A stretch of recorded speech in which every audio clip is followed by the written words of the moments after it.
welcome all the distinguished speakers, Professor Balagnapati, Dr. T.P. Sashikumar, Professor N.C. Panda, Ms. Vidhu Chaudhary, Dr. Sushim Dubey, and Dr. Jagannath Patil. I think that's really an impressive lineup indeed, and I'm really indebted that you could make time for this webinar. I know that everybody is very impatient to listen to the speakers, and let me tell you that so am I. I'd like to pick up something that Ruplekha said, which is this whole thing about faith and science being in conflict with each other. In my own training as an English literature person and my little knowledge of philosophy, because I am one of those people who is a great devout follower of people like Sartre, whom I've worked on extensively, which is something you did not know, Ruplekha, but which I'm sharing today. So I have a deep interest in philosophy too. But I must say that in my own experience as a human, as an individual, there are moments in life when faith really seems to take a toss out of the window. We have, all of us as individuals, moments of great crises, emotional, personal, professional crises. And it is in those moments that we seem to feel that there is a tremendous sense of unfairness that we are being subjected to. We start asking questions for which we can't find any answers. That often makes us restless. And sometimes it takes us to do things which can be very extreme. In recent times, the suicide of so many young people has really made me very, very unhappy and nervous about the emotional well-being of all of us. And I feel that this is when faith, there is a moment, there is that one moment when you lose faith completely, you lose hope completely. So anything that can help us to regain that faith, for me, it is absolutely essential that we try and pick that up and implement it in our own lives. If that be yoga, and if there is, and there is of course a science to yoga, then so be it. It is perhaps the best practice we could pick up. So I'm waiting as impatiently as the rest of the audience to listen to our experts speak about it. Thank you once again, and a warm welcome once again. Thank you, Philosophy Department. Thank you so much, Dr. Pal. Those were really encouraging words. Jayanti, maybe you please come in and take over from here and introduce our speakers. Jayanti, please. Yes, thank you, Ruplekha ma'am. I'm so happy to announce that we have 7 distinguished speakers with us today. They have all in-depth knowledge and understanding about today's theme that revolved around science, faith, and yoga. It's indeed a privilege and great pleasure to introduce each one of them to you. Our first speaker for the session is Professor Ramesh Chandra Sinha, Chairman ICPR. Professor Sinha has been professor and head Department of Philosophy, Patna University. He obtained his PhD from Banaras Hindu University. He received senior fellowship from Indian Council of Philosophical Research, New Delhi, to work on the project Religious Identity and the Concept of Other. He has 40 years of teaching and research experiences. He has written 3 books and edited 5 books. He has contributed more than 100 articles in national and international journals. He is the chief editor of Darshanik Traimasik, a quarterly journal of Akhil Bharatiya Darshan Parishad, and also the chief editor of Philosophical Quest. Simant Naitikata is a new contribution in the field of applied philosophy. He was a member of Senate and Syndicate of Patna University. He has received J.P. Loknayak Samman from the Vice President of India, Vidyabhushan Award from Vidwat Parishad, Varanasi for his consistent and continued contribution to academic activities. Presently, he is the chairman of Indian Council of Philosophical Research, Ministry of Human Resource Development, New Delhi. Sir, I welcome you to this program. Now I'm requesting you to give a keynote address for this session.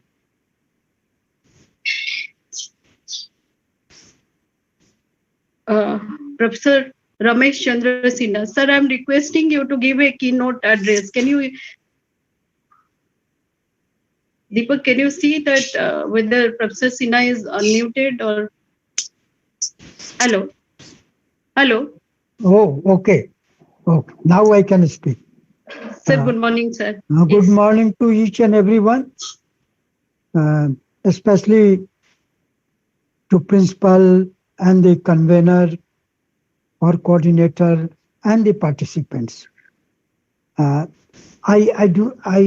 may fail to name each and every one, but I remember few names. The patron, the principal, Swati Pal, Dr. Swati Pal, Dr. Jayanti, and amongst the participants, I know personally Dr. Balaganpati, Dr. NC Panda,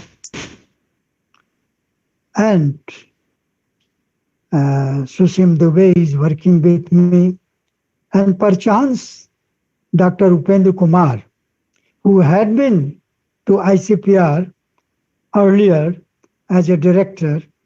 So he worked along with me.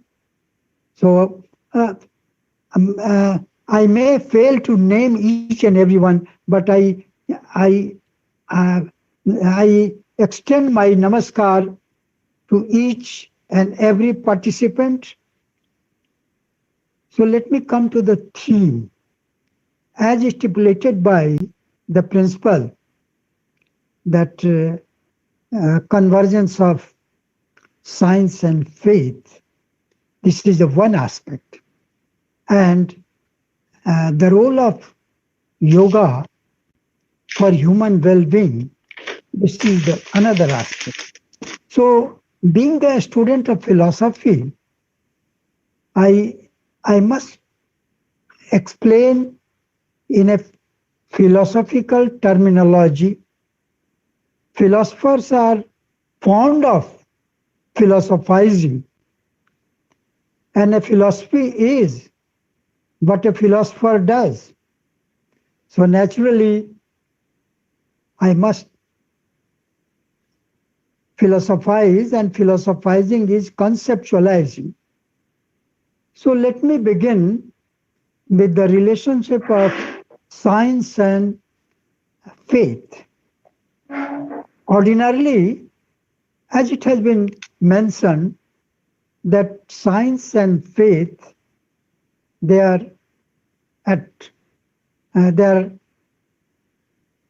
conflicting to each other. So this is a ordinary perception that science is based on rationality, and faith is not anti-rational, but it is non-rational. I make a distinction between rational and the non-rational. The blind faith is a non-rational one, but the enlightened faith is a blind faith is certainly below rationality, but enlightened faith is a non-rational. So faith has got two dimensions. One is the blind one, and the other is the enlightened one. So the blind faith may conflict with the science. Science may conflict with the blind faith or non-enlightened faith, or the dogmatic faith. So to say, science may conflict with the dogmatic faith, but science does not conflict with the enlightened faith. Here I mention the great scientist, Einstein. I have read sometimes his one article, Science and Religion. Ordinarily, we think that science is a systematic study. Science is based on rationality. It is a rational inquiry. So, and religion is based on faith. Einstein says that science and religion, so to say faith, they are not a dagger strong. They are not conflicting. I remember his one sentence, very prominent sentence. Science without religion is lame, and religion without science is blind. So Einstein contemplates about convergence of science and faith. So naturally, I do subscribe that science has got its limitations. So in this context, we have to just understand the concept of man itself.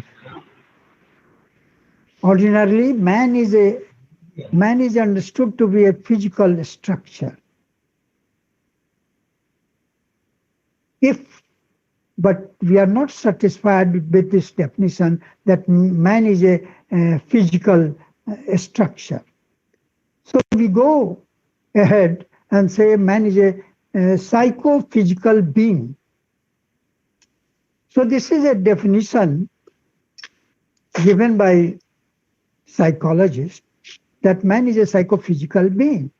But we are not satisfied with this definition. We go ahead and say that man has got another dimension, that is a spiritual dimension. So man is a psychophysical come spiritual being.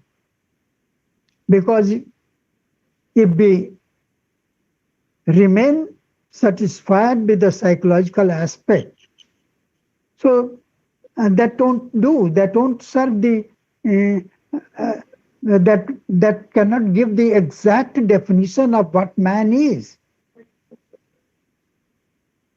So when we have understood the concept of man, that man has got three components, that is a physical, psychological, and spiritual. Now, the role of yoga for well-being of humanity, that is the yoga, the original, the founder father of yoga is Maharshi Patanjali, and his Patanjali Yoga Sutra, that is the most authentic and the first book. It has got three parts. I'm not going to discuss all these parts. Four parts. Samadhi and sadhana. Third one is vibhuti, and fourth one is kaivalya. So this yoga, Patanjali Yoga Sutra has got four parts, four padas, samadhi pad. So the upshot of the book is that you have to purify your body, purify your intellect, and yoga helps to purify body and purify mind. And only the mind, which is a flickering one, that cannot fathom the depth of the ultimate reality. So in second part of Yoga Sutra, in the second sutra of first path, Maharishi Patanjali says, yoga chitta vritti nirodha. So this chit is flickering. Chit is azil. It is always, it is not a stable one. And that creates this mental instability that creates problem in the life. So man suffers. Man suffers because of the because mind is conditioned one, and mind is flickering one. So in order to get rid of all the impurities of the body and the mind, Maharishi Patanjali prescribes 8 paths. That is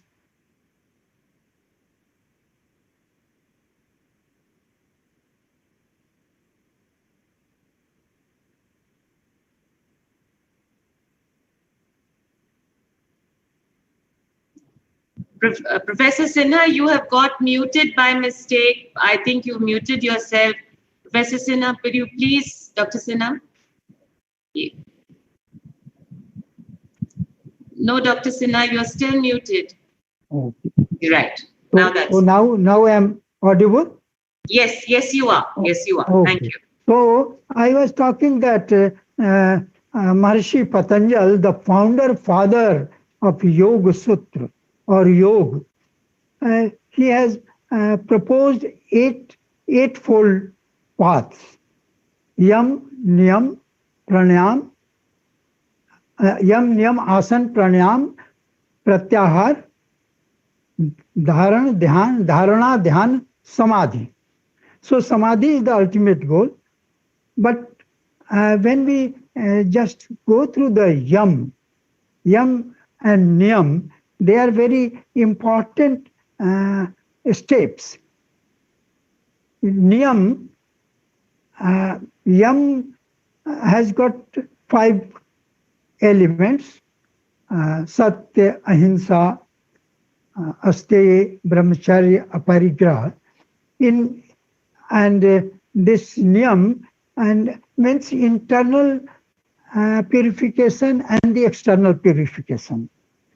So all the Ashtanga Yoga should not be explained here, but the direction is that one should purify the body and the mind and go beyond this intellect and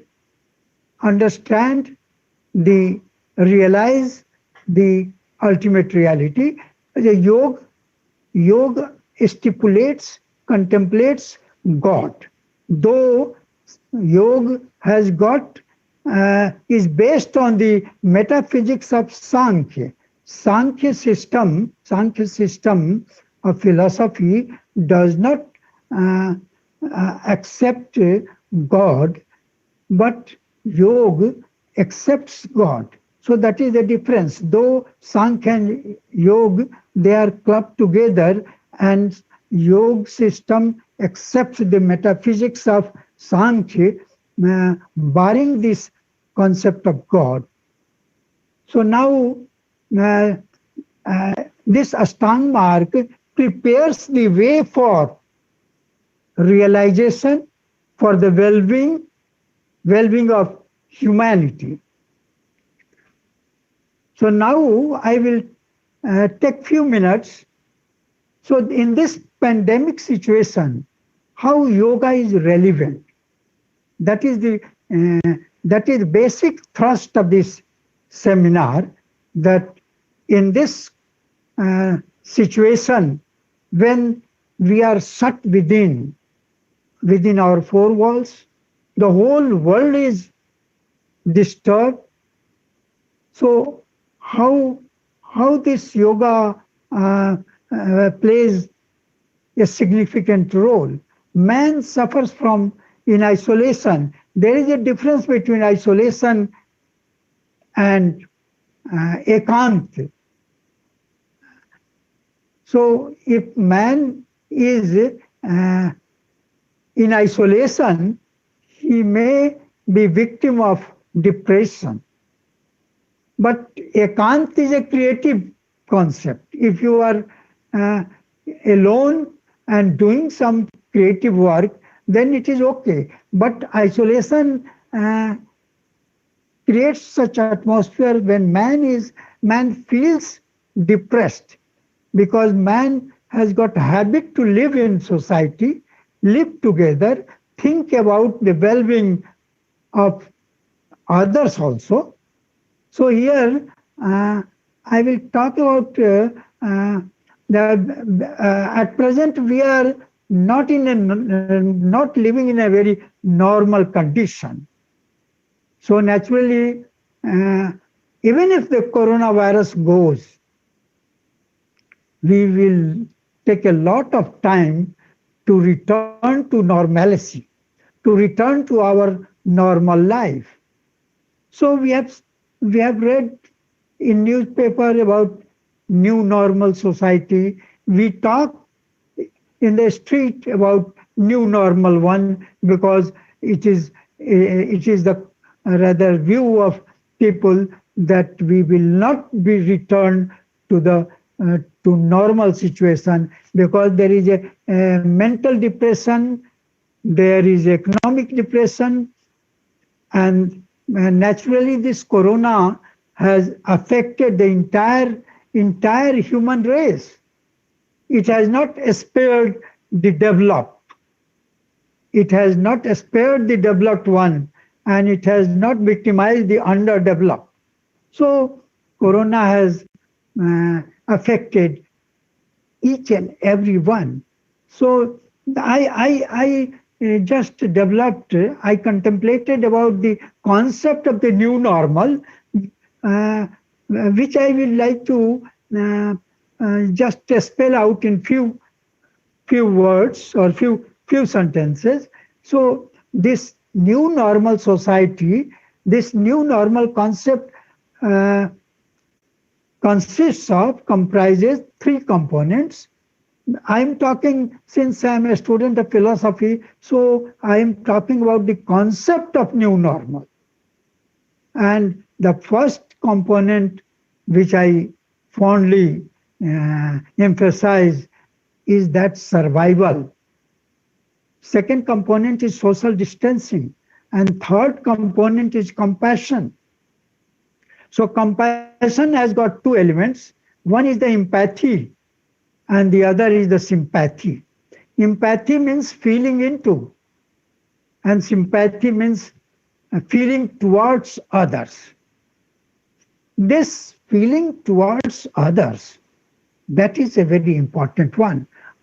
Others, I put it under inverted comma. Who is the other? We see that laborers coming from the different places to their native places, they have to suffer a lot. They are starving. They have to cover a lot, and so many people died also.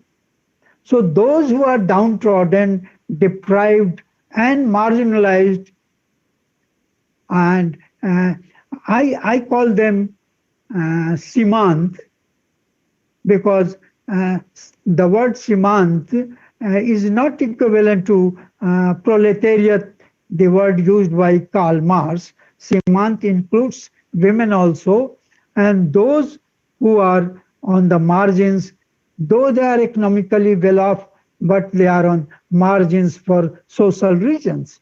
So the others, we have to suffer. We have to suffer, and while suffering, we have to help others also. So sympathy towards others is a very important component of the new normal society, the post-COVID-19 society. So this who will serve others? That is a question. Who will come forward for the well-being of others?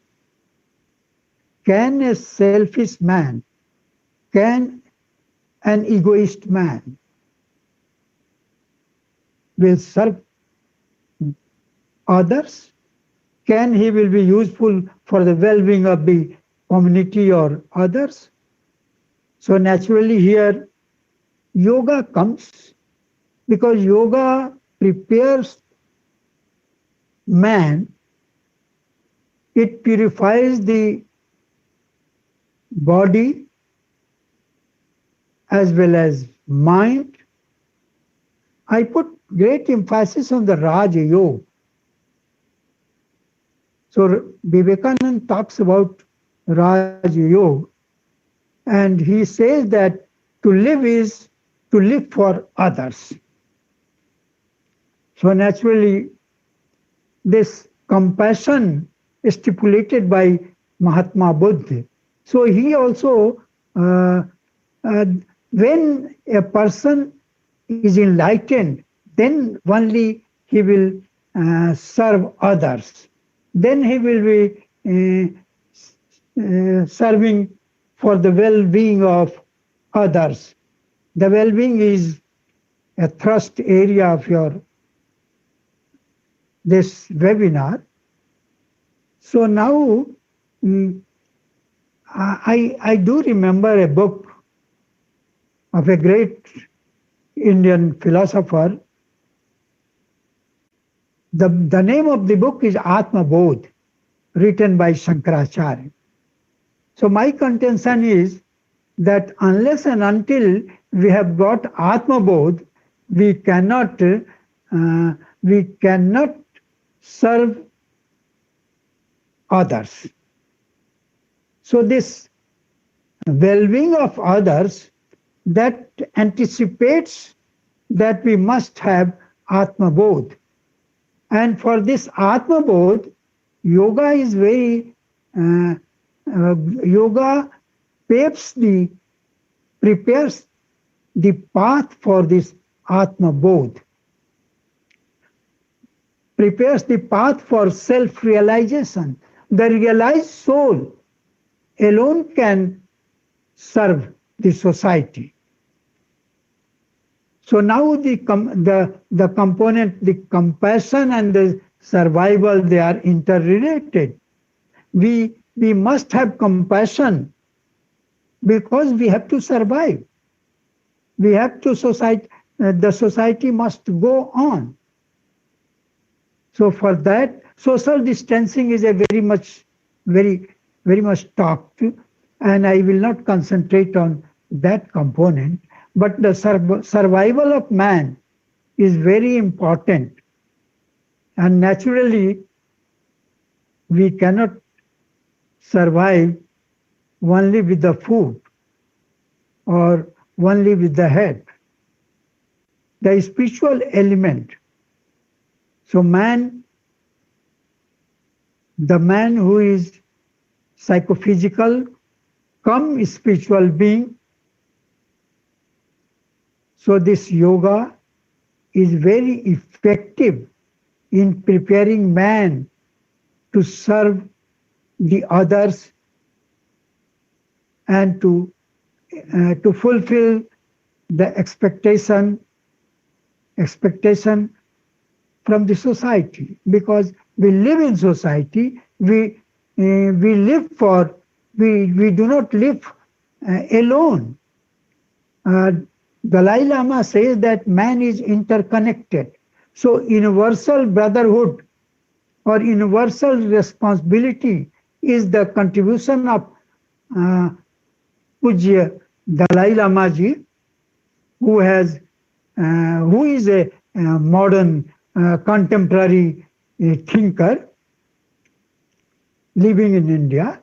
So naturally, I will say that he is a great contemporary thinker who talks about the universal brotherhood, or who talks about that man cannot live alone. Man is interconnected. So naturally, service to others, that is a very important factor for survival. So one can survive if one is having that compassion. So I think with these words, I must thank the organizers and principal, Madam Principal, and Madam Jayanti, and all the participants, all my friends. Thank you very much for patiently. Thank you very much. So, Dr. Jayanti. Yes, sir. Yes, sir. Now, thank you, sir.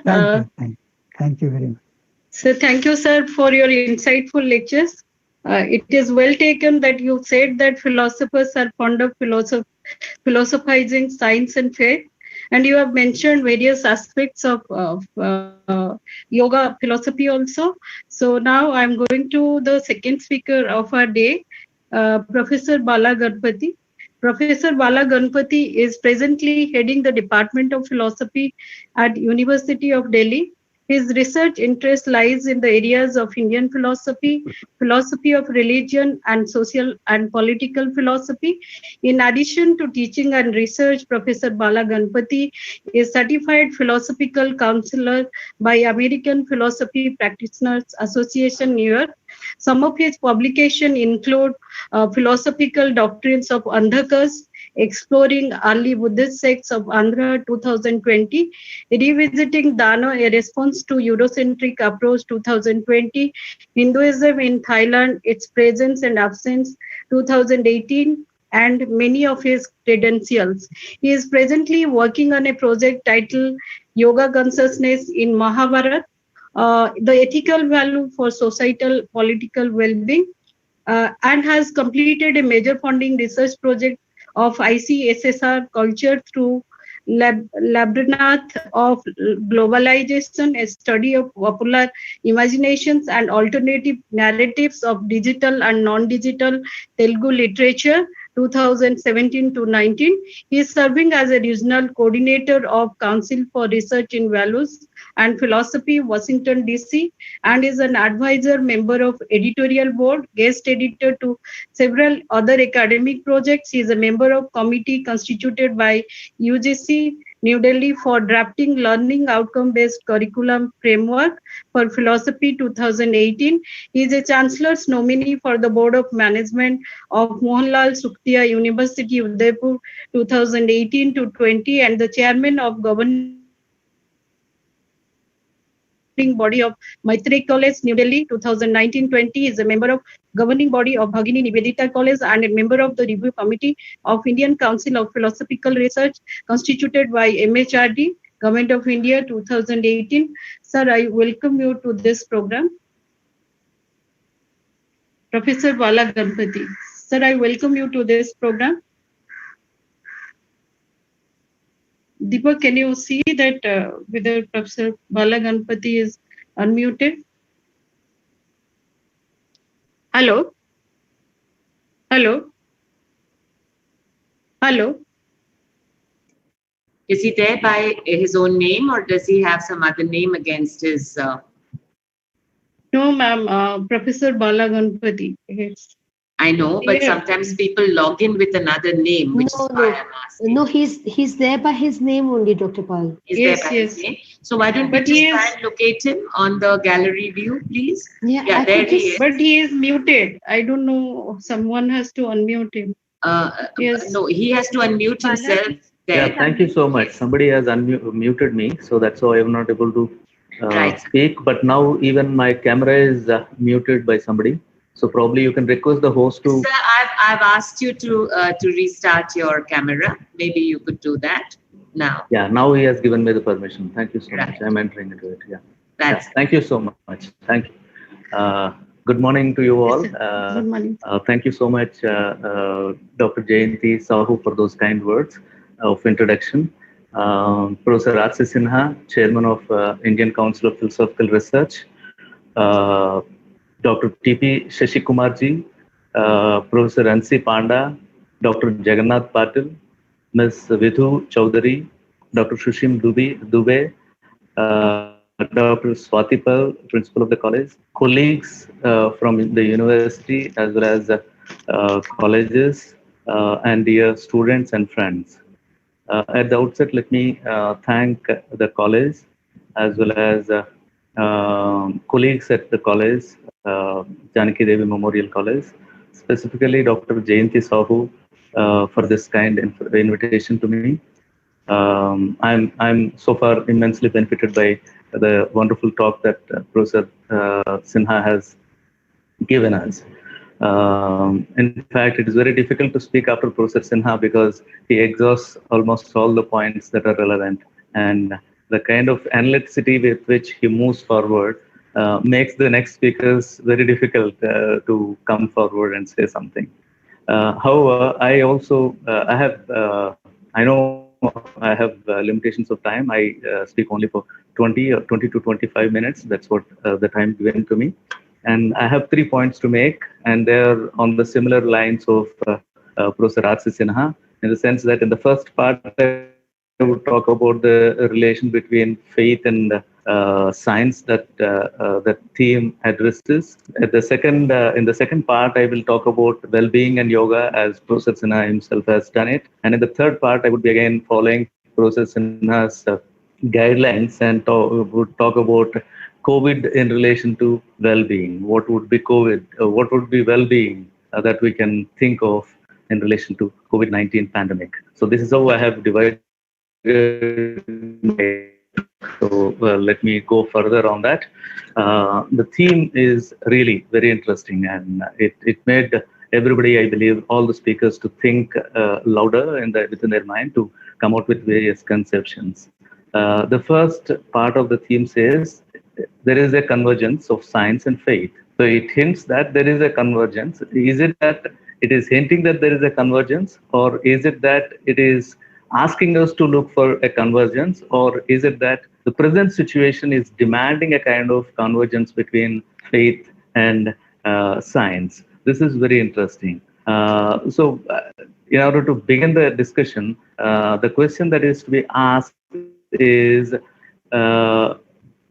convergence between faith and science possible at all? Because as Professor Sinha has wonderfully explained, in general, commonsensical understanding of faith is that it is not rational and it is completely one-sided and fully focused on not trying to rationalize kind of one.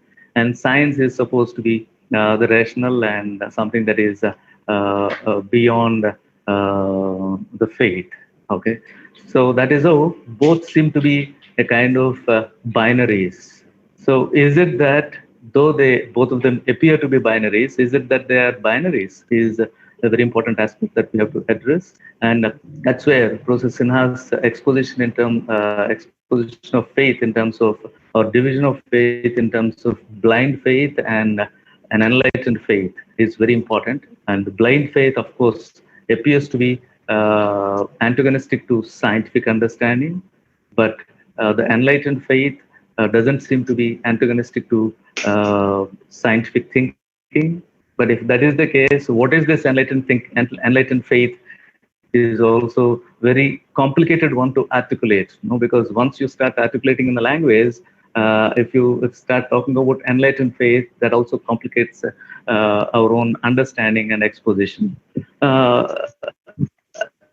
Having said this, if we try to understand that knowledge, we usually talk about knowledge. So what is this knowledge? Knowledge, the enterprise of knowledge is always knowing the unknown.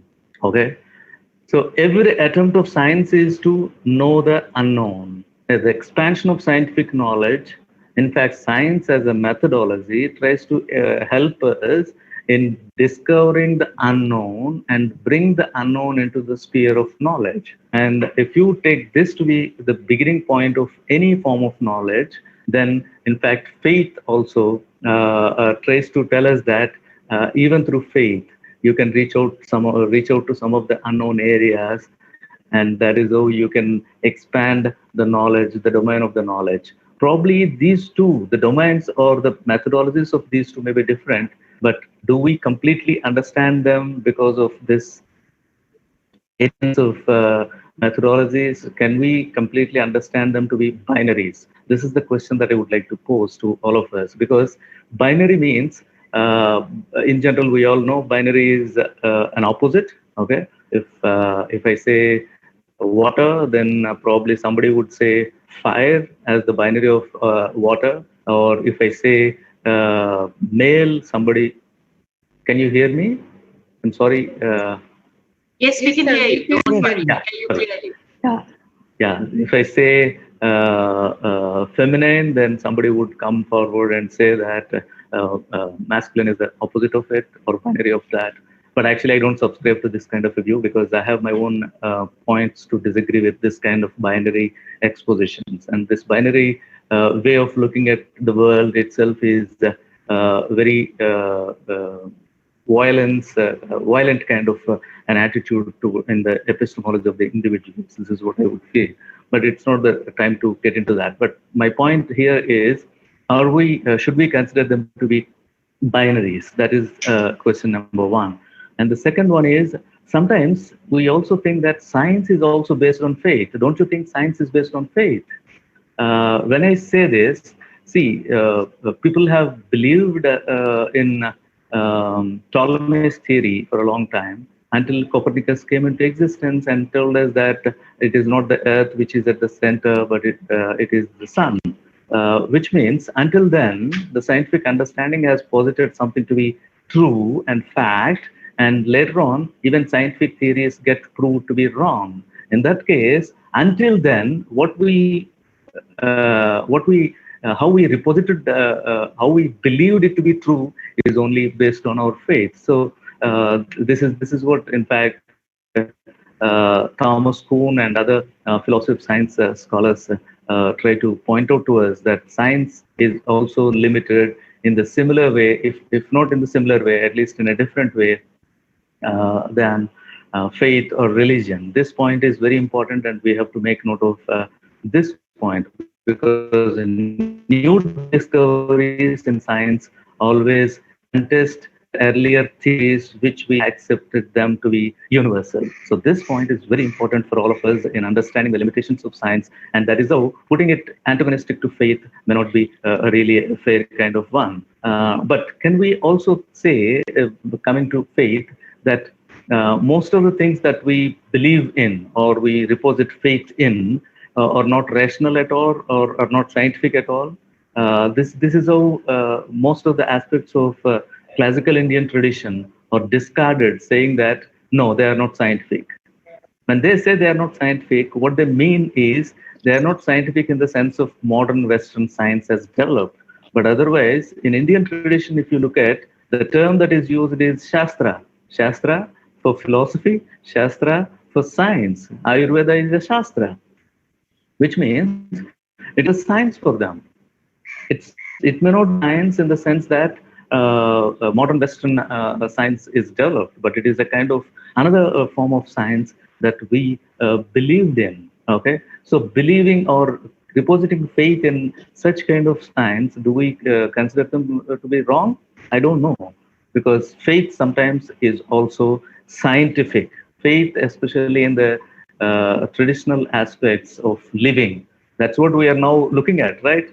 See, sometime back, we thought social distancing is wrong. You have to hug everyone. You have to shake the hands of the other. Otherwise, you are distancing yourself, and the kind of purity that is prescribed by the traditional classical tradition is wrong. But now, actually, we are going back to such kind of an attitude and saying that, no, actually, it is required that probably because of some viruses that each one of us may be carrying, we have to be careful in preserving our own selves, our own physical presence.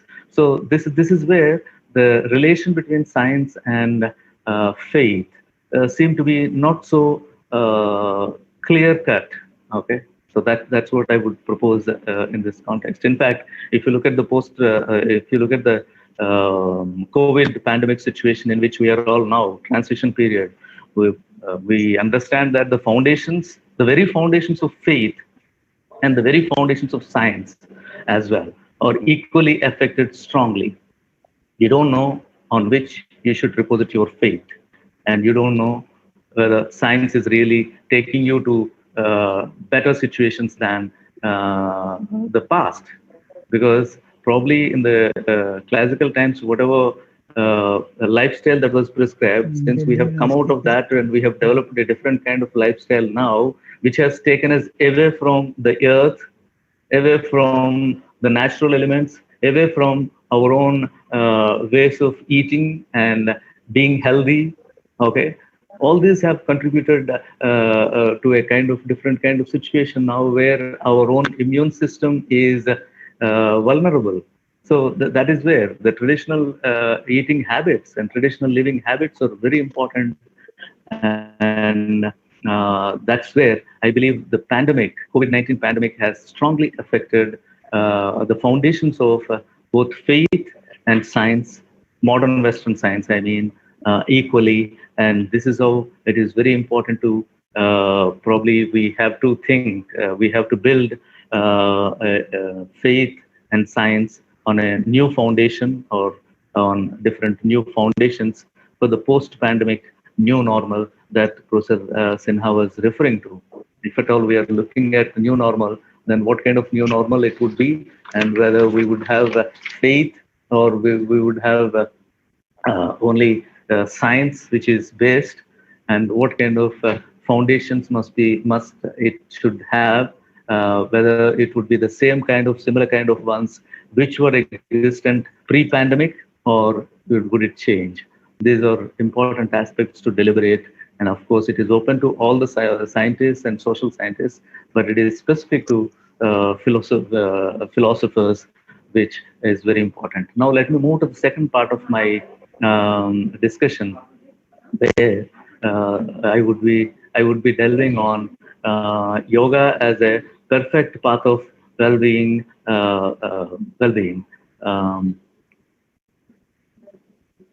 Yoga as a perfect path of well-being.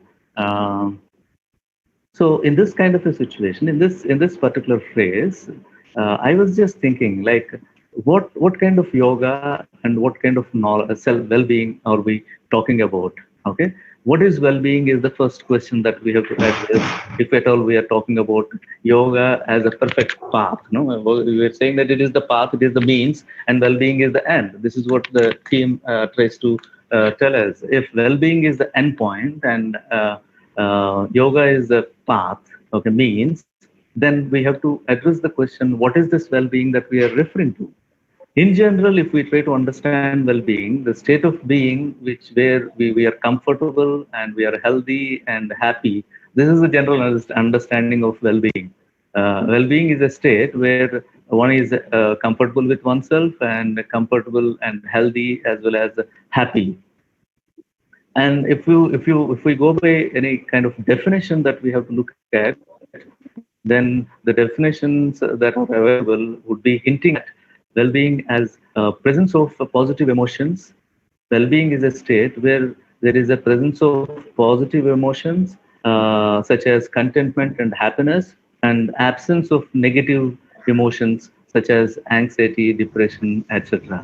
So these two ways of both general way and definitional way of understanding well-being tells us that the subjectivity is more important.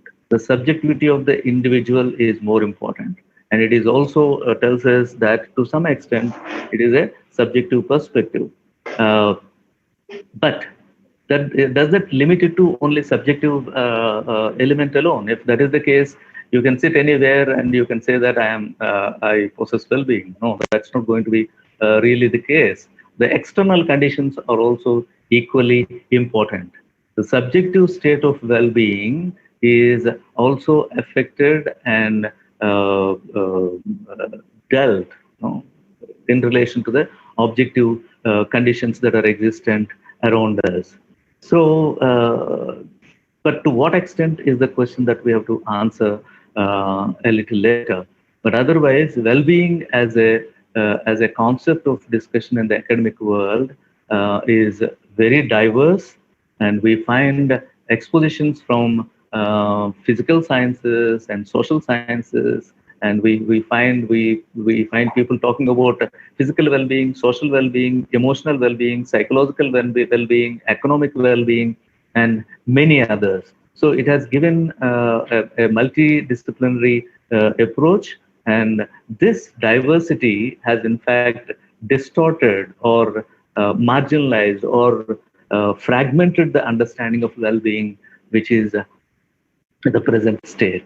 Now, it is the duty of the philosophers to integrate these fragmented approaches to well-being and bring it under one umbrella, bringing together the importance of subjectivity as well as the objectivity, objective conditions as well as subjective perspective. Integrating these two, the philosophers have to come forward to give a better and comprehensive and harmonious understanding of well-being.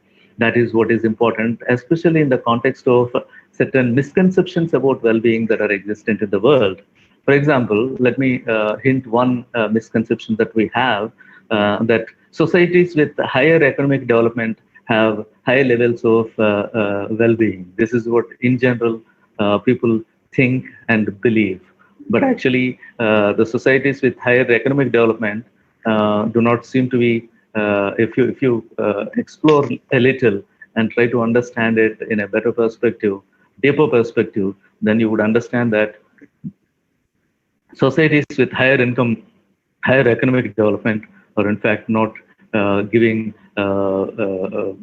rise to high levels of well-being at all. In fact, even poorer nations have, okay, which means economically poorer nations which have economically poorer development also have people with contentment and happiness and well-being. So this is how, in fact, this kind of a definition, COVID-19 situation has completely rejected. Now, if you look at the world, do you think that only economically higher economic development nations have higher levels of well-being? COVID-19 situation has made everybody equal, and it is only the individual who has to work with himself and try to look at his own resources, internal as well as external, to bring out his or her own well-being. Having said that, well-being is a subjective condition. This is what so far I had come out with. Well-being is a subjective condition, but it requires objective conditions to be fulfilled. If that is the case, what is the place of the objectivity and subjectivity in understanding this? What is the relation between subjectivity and objectivity in well-being is an important aspect that we have to explore a little. For some scholars in philosophy, even in sociology as well, for some scholars, the objective conditions are major factors in determining the well-being of the individual.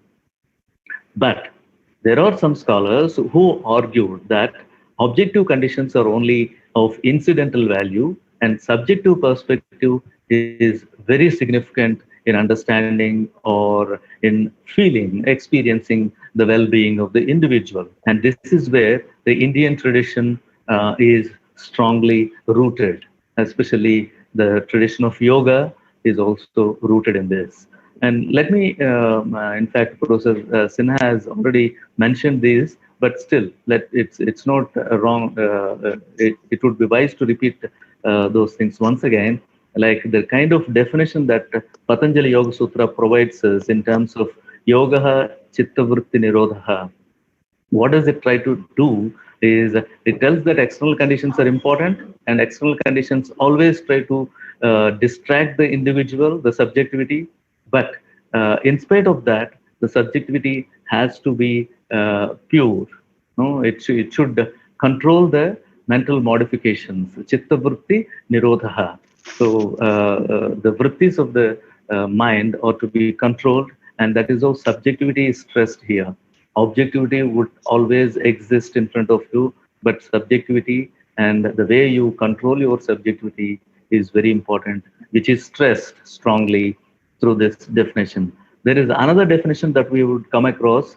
The one that I have stated just now is from Patanjali Yoga Sutra, The other definition that we have is from Bhagavad Gita, where yoga is understood to be samatvam yoga uchyate, where samatva is understood to be a balanced state, okay, balance between body and mind, balance between emotion and reason, balance between faith and reason, faith and science, whatever we are referring to here, balance between in understanding the external conditions, and balance between subjectivity and objectivity as well. So this kind of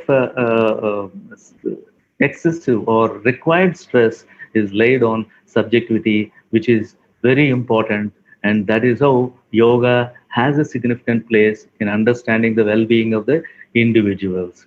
But subjectivity, is it the case that subjectivity is the end of everything? No. The individual well-being is not the end of everything. Okay? It doesn't end with subjectivity. Subjective well-being should not end with the subjectivity alone. Okay? Is to be extended to the others. That is where the relation is very significant. We have to understand life, human life, in terms of relations. Relational aspect of human individual life and human life is very important, which is always stressed in philosophical discourses, and especially in the pandemic situation. This is the third part of my presentation, and I would complete it in another 2 to 5 minutes. That's all. Thank you. Yeah, well-being in relation to pandemic is the most important aspect, third aspect of concluding aspect of my talk. Well-being is a significant condition, subjective condition, dependent on objective requirements, but these objective requirements are only required to be at the minimal level. Okay, you don't have to have, say, for example, if you're hungry, what you require is 100 rupees for the food, not 1 crore or 10 crores of rupees, which means it is well-being doesn't depend on the maximum, possessing the maximum. It depends on possessing the minimum. That is where Gandhian conception of minimality of life is very important, and that's how it has to be understood. So if that is the case, subjective and objective, understanding the relation between subjective and objectivity, and how much objectivity is required, how much importance we should give to objective conditions is very important, and the relation between these two is to be understood. And relation with others, that's what I said. It should not end with the subjectivity. It has to go further and try to look at its relational aspect. And when we look at the relational aspect, it is in relation to the other. And who are these other beings as well as other situations? Professor Sinha has explained about other beings in relation, the subjectivity's relation with other beings is very well explained by Professor Sinha when he stresses the importance of sympathy and empathy. But I'm saying the relation with the other includes two aspects: beings, whether they are human beings or animals or trees or nature, whatever, okay, that is existent around us, and also situations where all these people, all these things would be involved, but situation itself has its own unique identity and importance in influencing the subjectivity.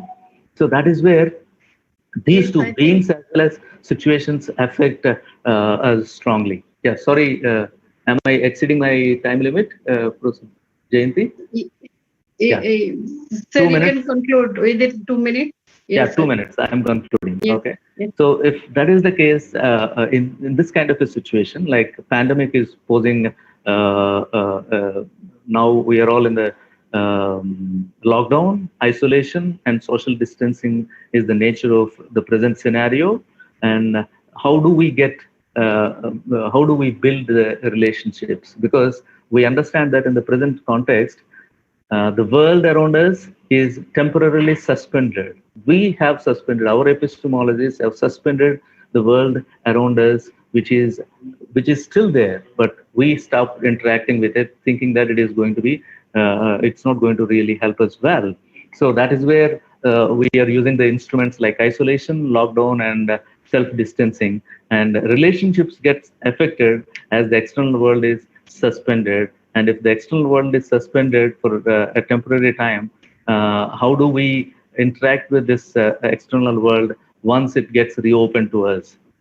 Because in such kind of situations, there is an epistemological impossibility that is there in each one of us that limits us to going back to the pre-normal or normal, pre-COVID or normal situation. So what is required in this kind of a situation is self-alignment. Self-alignment is required. When we say self-alignment, what we have to understand the definition of alignment. Alignment means placing the parts in an appropriate relation with each other, in consonance with each other. This is what is alignment. And that's where we have to understand what are the parts of the self or the individual that we are referring to. Some people may think that only physical and psychological aspects constitute the self or the individual. Some people argue, saying that in addition to physical and psychological, there is a spiritual, there is a cosmological aspect as well, which is to be taken into consideration. Putting all of them in consonance with each other, in harmony with each other, is very important. And that's where yoga is a perfect path to realizing or realigning oneself in terms of well-being of the self. So that is where I see the importance of yoga. Whether we are referring to Ashtanga yoga or we are referring to a different kind of distinction that was made in Gita in terms of karma, bhakti, and jnana, any form of yoga that you pick up are important and have their own significance in the alignment of the individual, alignment to oneself, to one's own parts, and alignment to the other. So that is where yoga has a significant place. And I thank all the viewers, and also I thank the college, Janaki Devi Memorial College, and Dr. Jayanti Sahu for giving me this wonderful opportunity. Thank you so much. Thank you.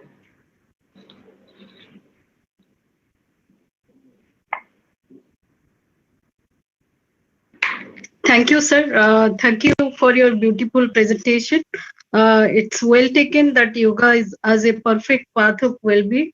You also spoke about science, faith, and well-being. You spoke about faith and religion is important in understanding the limitations of science.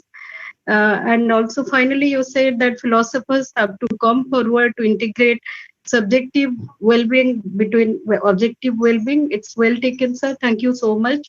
Our third speaker of the day is Dr. T.P. Sasikumar. Dr. T.P. Sasikumar is a space scientist, educationalist, spiritual director, motivational speaker, author of Life of Love, Rhythm of Life, Life Made Simple. Dr. T.P. Sasikumar is the Deputy Director, Director General of Security Cabinet Secretariat, Government of India, New Delhi. He is the Director, University Kerala. He is a scientist, Advanced Data Processing Research Institute, Hyderabad, Program Planning and Project Management, ISRO, HQ, Bangalore, Space Application Center, ISRO, Ahmedabad. He is a professor and head business administration, AEC, JNTUH, Hyderabad. Sir, I welcome you to this program. Professor T.P. Sasikumar. Over to you, sir. Namaskaram. Gurur Brahma, Gurur Vishnu, Gurur Devo Maheshwara, Guru Sakshat Param Brahma, Tasmai Shri Gurave Namaha. Ajnanatimidandasya Nananjana Shalagaya Chakshurunmilidam Yena Tasmai Shri Gurave Namaha. Sadashiva Samarambha Shankaracharya Madhyama Asmat Acharya Paryandam Vande Guru Paramparam. My salutations to all my students who heard me for long, who made me to think different and reflect differently. My pranams to late Brahmastri KPC Anajan Bhattadaripad, who gave me the lessons of Veda at various parts from different time to time, who was a guru to Transcendental Meditation Master Maharishi Mahayogi in USA for some time, and the Himalayan tradition, Swami Rama and Swami Vedabharati, who taught me Samadhi at some point of time. the wonderful seminar which is organized here. Special thanks to Dr. Jayanti for spotting me during the last Shantigiri and ICPR seminar. And Rupalega gave a Rupam for the seminar. The principal, Dr. Swati, was by birth, she is Pal, principal, and she became Swati Pal. The pranams to the ICPR chair who gave the 8th path of yoga and used his key for opening the seminar. He traveled from Patanjali to Lama to Swami Vivekananda. Then I thought I will reorient myself to speak something different. But then immediately Bala Ganapati ji came with science, faith, well-being, Gita. What I will do with myself after a heavy rain. Whatever I speak will be like a tree raining, but I'm sure I can rain well only when the people shake me well during the local energy which you have. So I'm a scientist basically with a spiritual tradition from Himalayan tradition. I believe in meditation in action, but not in isolation and lockdown. I believe logically, intuitively present when you are having a lot of presence of mind. So it has to work together. In that context, I look at the seminar very apt and think entirely different in that time. Namaste to Dubey ji, who my friend from ICPR. And I must thank Sandhya, who is going to give thanks to all of us, and good organizing team, done well, though we are running late by 20 minutes as of now. So I don't know whether I have to cut at 10 minutes talk or maybe I can extend a little further. I'm ready for anything. You can stop me at any point of time. The co-speakers from India, Thailand, Japan, and USA, thanks to all of you. I'm keen to listen to all of you from different parts of the world. And namaskaram to all those people who are present here, more than 180 or so, came and went off few people. Namaskaram to all people who are left already and planning to leave soon. Maybe I will not be able to tell namaskaram to them later. Blessed are we who are sitting here from India talking about yoga. We have two contributions majorly from our tradition other than Veda, Yoga and Ayurveda. When Ayurveda was banned by the British when they came, and one of the Chief Justice from Bombay, Sir Basil Scott, was sick, and then he came to Kerala to treat for treatment in 1911, and then they recognized Ayurveda is great. So I think you have to convince the top politicians and powerful people to get recognition for anything. Probably that is what has happened to yoga today, and we are blessed that we are comfortably sitting and talking to people on well-being when the whole world is in anxiety. Though we say that it is very nice to be in isolation, cool, that is what yoga people should say. They shut themselves when the whole world is in happiness. Now the whole world is in problem, shutting inside is a bigger problem. And show must go on, even when from the ring some circus fellow falls. Similarly, when there is a problem, I am sure we should go on. So comfortably, we are in an uncomfortable situation, or comfortably uncomfortable, or uncomfortably comfortable. We don't know. So that is the well-being which we have to define. And that is what we are supposed to think about. In 1980, 40 years ago, when I learned Shivananda Yoga Vedanta Ashram, and from then 25 years then, that means 15 years back, when I learned my pranayama from Rishikesh, from Swami Vedabharati.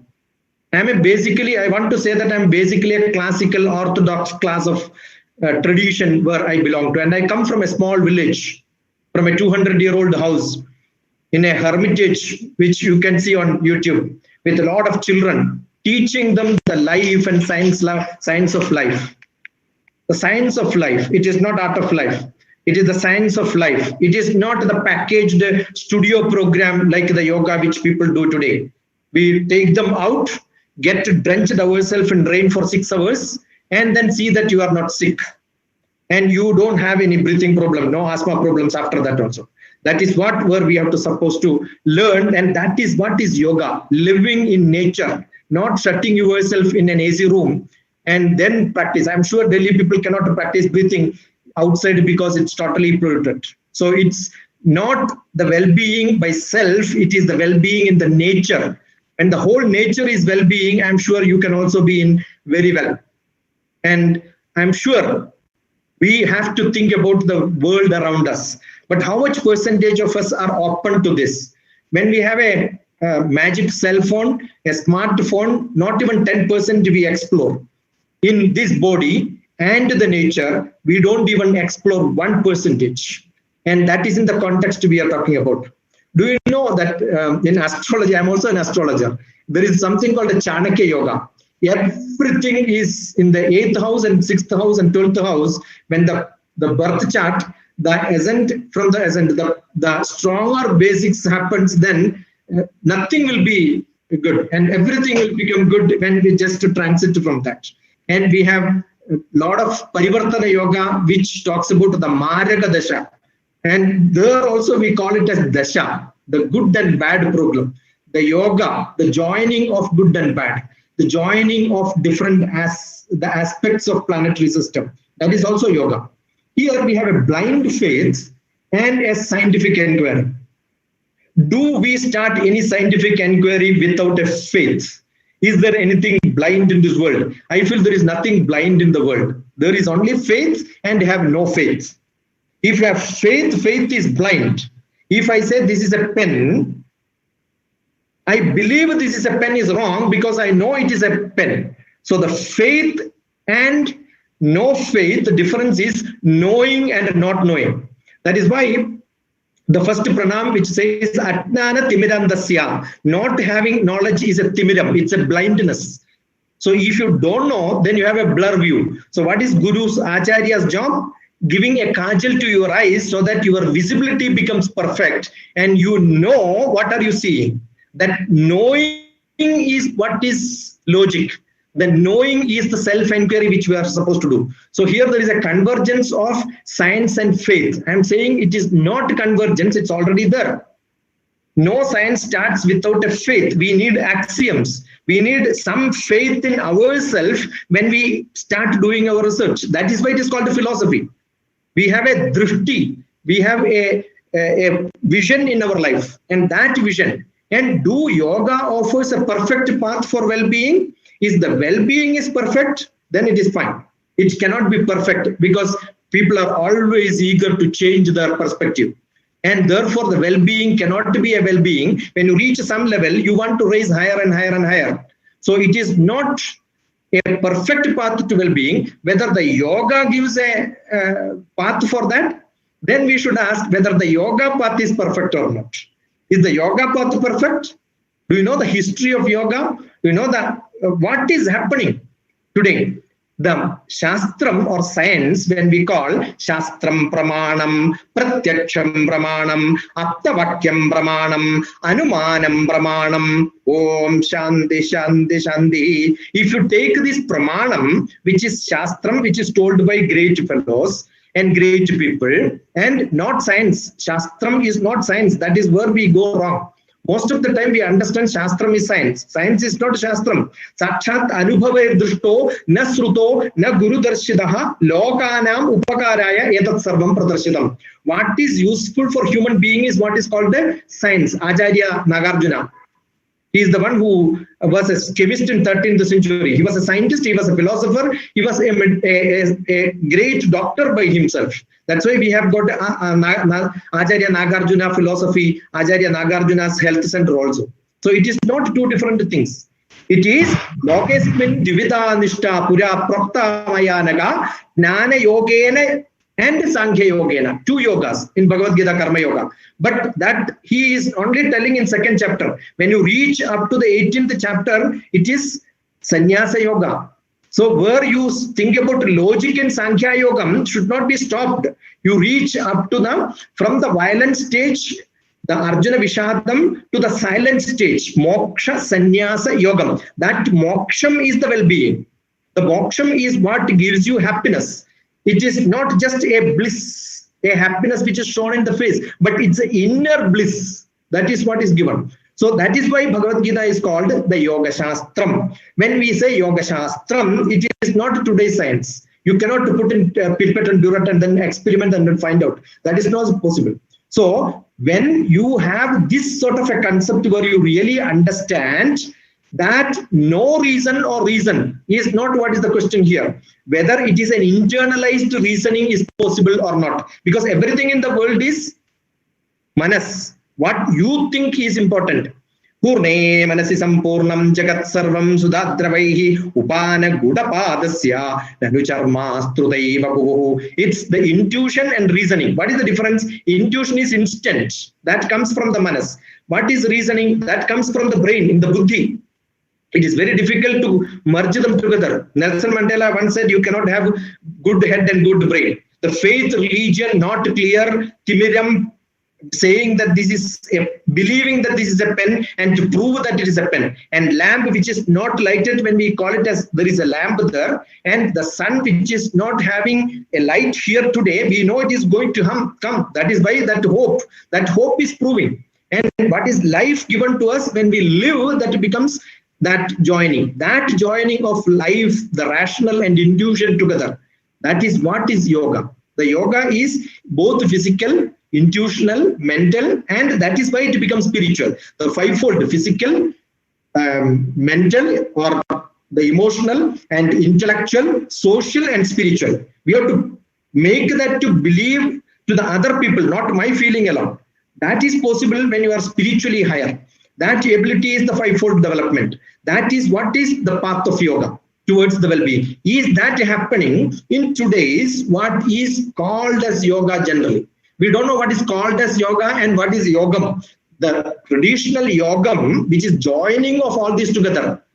Charira manaso yoga paraspara manuvrajet adhara adheya bhavena taptajya khadayoriva. The body and the mind there is nothing dual. It is one and the same. The consciousness in each cell. Ena chakshushana pashyanti, ena chakshunchi pashyati. It is the cell in my eye which makes me to see, and there is a consciousness in my cell which makes me to see. If I am not having that consciousness, by the dead cell in my eye, nothing can be seen. So it is not to be thought different. It is one and the same. The consciousness and the body, the material and the energy cannot be separated. Once you separate them, it becomes imperfect yoga. And there is no yoga at all, but we call it as imperfect yoga because everybody calls yoga as yoga. The perfect yoga can give an alternative, supplementary system for looking at it entirely different, because we detach them ourselves from ourselves and then look at us. That is when we can understand consciousness. Otherwise, we don't even understand consciousness. We don't understand well-being. We are already inside well. And we are already well, then where is the question of well-being comes? And that is what happens to us. That doesn't happen to a spiritually enlightened person because he don't even have a shadow by himself. And he is not worried about anything else in the world. Then how can you talk about pleasure and happiness, anxiety? I am happy is said only when that I have an unhappy and happy situation. Therefore, there is no measure for this. But today we have great measurement for even the happiness in the world. We have a happiness index. We have a well-being index. And India, as being in the greatest in the yoga field, you know the happiness index, we are in 140 stage. It is not those countries, those people who are doing yoga are happiest. It is not. I remember 15 years back when I gave the lecture on yoga in a medical college, even CEO was sitting there and he said, why should I trouble myself waking up early morning and doing all these asanas, which I am expecting at the age of 50, I will get a heart attack, which is also not guaranteed. Let me be happy today. So live it today, present. It should not be a physical yoga like a monkey's job today, what people think is yoga. You don't have to struggle yourself with all. The Sukha Asanam is what is yoga. Sukha Asanam is sit perfectly as comfortable as you are. And when we look at that, that is why people don't accept. That is why people are not accepting. Finland, Denmark, Norway, Iceland, all of them are at the highest level in happiness. And they are not taxing themselves with this trouble of doing all this. But I'm sure USA is doing, but USA 8%, no. Less than that is what people do. 30% believe they can, but they attach themselves with the supplementary systems of exercises. They swim, they dance, all that is done. So I think in India, we are less than 0.8% who are supplemented to yoga. It is true that we have got a great yoga day. We have got a parents' day. We have got a Mother's Day, Father's Day. We send messages. That is not. It is easy and nice to popularize things, but we have to understand where we started, and the history of yoga has to be understood clearly and perfectly well. And I'm sure Delhi people are much happier. If you ask how is your life, you will say Badiya. Maje mein che in Gujarati. Then we say no, Balu ache in Bangla. But you come towards south, you will say we are living on like this, going on like this, Jaragata ide, Nadita ide, Ipadiye pogarde, going on like this. That's a translation. The feeling good and looking good and being good is entirely different. My guru used to say, it's the geography of India. As we go towards south, we converge. Similarly, that is what happens. We are not able to get into that happiness. Cycling, jogging. The Finland is 80% of people have exercise. You don't know, in India, the number of people who do exercise is less than 30%. 0.5% yoga exercise who plan every day, because we have different problems in our life. We are not that aspirational yogis. We are not that aspirational well-being is not there, because roti, kapada, makan, all these are not even satisfied for 50% of the population. And how can you be in a well-being situation? Socially around all of us are in suffering. We have been popularizing yoga, not because of the Yoga Day by UN. 1970 onwards, most of our great, the so-called sannyasis, the business sannyasi people migrated to US. You name each one of the greatest famous yogis or the sannyasis, the business sannyasis who are famous in this country. All of them have marketed from America, because American people will teach you how to market anything and everything. It is not Heyam Dukkham Managatam, which is told by Patanjali Yoga Sutra, Sadhana Padam. The well-being is that my unhappiness, let it not be today, let it come tomorrow. And keep on telling this every day. I am from Gum department. Gum is space. It is you who have to prefix su or du. When you prefix su, it becomes sukham. When you prefix du, it becomes dukkham. The pain and suffering, or the wellness and happiness and the well-being which you want. Midam bhuktva shatam japtva patashatam shanai vama bhage shainasya vishagyam kim prayojanam. Every day you eat a little bit, and that is what is good enough. Ardha puradayedannam tadardham varinam tada. These are not a part of yoga system as exercise. It is living in that style. Sanatana Dharma prescribes living with all the yogicharya, with full Shraddha. Yoga is Shraddha. Shraddha is Shraddhavan labate nanam, Bhagavad Gita says. There, Shraddha is what is essentially required. Your knowledge is what is essentially required. The ahimsa is more important. That happens only when you have Shraddha, your care, you are concerned about your fellow beings. The Brahmacharya Pradisthayam Virya Lapaha.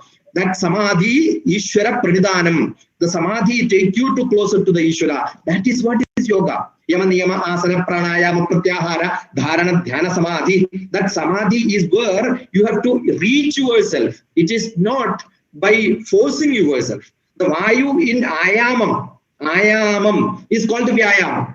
The Vayu in Ayamam. Then Shariram and Manas will become one. And that leads to what is called the pranayama. Pranayamena yuktena sarvaroga samaraha ayuktabhyasa yogena sarvaroga samudbhavaha. Ashtanga, the Pradipika says this. Now, if you don't do it in the normal way, every disease will come to you. There are plenty, hundreds and hundreds of examples where yoga practitioners made and created hundreds and thousands of diseased people. They were in ease, but they made to run at the age of 40, and they are supposed to do all these monkeys business of putting their leg to the head and head to the leg and all that. It is not yoga at all. The well-being doesn't come because of that. No, not even a single asana is prescribed by our traditional, the Upanishads or the Vedas. It only came very few. Even if you look at Charaka, there are only very few. The Sthiram Asanam Sukham. But everyday life, we have got a ritualistic, that is where the faith and science joins. Karagre Vasate Lakshmi, the morning Nitya Sloka. There is a book by me, Nitya Sloka. Text me on my mobile number, WhatsApp, I will send you that book. It is available on freely available on that. Nitya Sloka, what is to be done from morning onwards? Everything have a scientific explanation. Every chanting has got a scientific explanation. While taking bath, Gange Jamane Jeva, while waking up, Karagre Vasate Lakshmi, and when you go to a temple, where how many number of pradikshana you are supposed to do, and where people tree you have to take 7 pradikshana. Ekam Vinayage Kuryal, only 1 pradikshana for Vinayaga, but 7 pradikshana for the tree. Why? Because there is a de-densified oxygen. But do it only in the morning time. Evening, don't do it. Don't do it doesn't mean you should not do it. If you do it also, there is no use. That is how our Shastram Pramanam. The science was known to us. But what is that we remember now? Do we remember? Do we do this? We only do it ritualistic. The ritual itself has become a mockery name. Brahmarpanam, Brahmahavir, Brahmagnau, Brahmanahudam, Brahmaivatena Gandhavyam, Brahmakarma Samadhina. Think about that. What food I am eating is for making me to be creative. The Brahma Karma. The Brahma Karma is innovation. And that innovation and creativity will come to me so that I can study well. Therefore, Brahma's wife, Saraswati, will be with me all the time. What a great learning was this. We have got one Shabarimala temple in which Lord Ayyappa is sitting in what asana, you know? It is called Pattabandhasana. Pattabandhasana is keep your leg and then hold your hands tight so that you will become stronger. That is the Sthira Sukha Asanam for him. Try that. If you have a small belly, you cannot do it. Or if you sit like that from childhood onwards, I'm sure you will not get it. We have got a pranam which is to be done, which is called a Tapukaranam. The Tapukaranam which is done in front of the Ganesha, you have to hold your ear tips like this and the elbow has to be touched to the ground with bending your legs. That do it, and today that is called super brain yoga. And when you look at it, maybe hundreds of different sites, you will see 108 different explanations and different ways of doing it. It will not serve anything. It was a regular practice before Ganesha. Why? Every god was a symbolization for us. If you don't do it, you will have a belly like Ganesha. That is what Ganesha himself is telling as a symbol. He says, if you don't do it, the ear lobe has to be holding by like this and hold like this. Cross your hands like this and the elbow must touch. Do it 108 times. That is what is prescribed. You can see my son and me doing it in front of my guru when he came for a lecture to Hyderabad from Kerala long back. The Narayana Upanishad is explaining what yoga is. Bhagavad Gita, Uddared Atmanatmanam Atmanam Avasadhayat Atmaiva Kyatmano Bandhu Atmaiva Ripuratmanaha. Your manas, brain, buddhi, atma, everything joining together is what is yoga. Clearly explained. What is not explained, what is not there. But Uttara Gita, even after the Bhagavad Gita is told by Arjuna, Krishna to Arjuna, Arjuna could not understand because when you are in anxiety, not in well-being, education becomes untouchable to you. What has happened? Uttara Gita, a second lesson was given by Krishna to Arjuna. Gaschandishtan sadakalam vayusvikaranam param savagare prayogena sahasrayur bhaver naraha. You control your breathing practices, then you can become in well-being. What a great lesson is that. When you get tension, take a deep breath. Nobody need to teach this. I remember Yechuri once telling that all the yoga practice is like a yoga exercise. Clearly he mentioned, he's a knowledgeable person. Yoga exercise is like a dog's business. It is true, because most of us think that the physical exercise is stretching your body. It is not at all. It is not what controls your emotion, intellectual, social. You cannot stretch your body when you are physically unfit. So it is not. The yoga offers a perfect well-being. Perfect yoga offers well-being. That should have been the title. I'm sure then the fivefold development will come. You should have a perfect yoga practice. It is not Ashtanga yoga, which is in the 4th AD, where you have only 2 steps.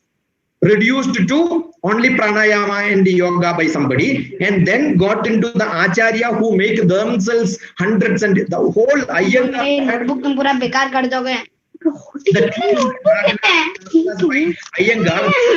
The yoga, different varieties of yoga, which actually did a prostitutional business on yoga. Long way to go, because if we wanted to redefine our great yoga in its true sense with all its powers, we have to work a lot to understand. where we have got the Manima Adishta Siddhigal, Anima, Mahima, Jaivalekima, Garima, the Ishittum, the Vachittumcha, Prapti Prakashyame. We have to control ourselves with that, the Abharigraha level, with the Ekagrata, so that we can reach into the Hatha Yoga Pradipika or the Yoga Sutra level. Otherwise, we are ending up the physics, the physical body defracturizing, detensing, and thinking that all that will create a vritti chitta nirodha. It doesn't happen. The body control may result in the manas, but it is not guaranteed unless you go through step by step to become the Yama, Niyama, Asana, Pranayama. Only one person who only touched the Yama 100% dedicated in the perfect way is Mahatma Gandhi. Just because non-violence, he became perfect. Non-violence is the first and the first foremost step in the Ashtanga Yoga in the Yama level. What a great knowledge is that. Whatever you follow it 100%. If you don't do that, you cannot reach into the Rhythm Parapetna. You can talk about be with the Prakriti, but you cannot be with the Prakriti.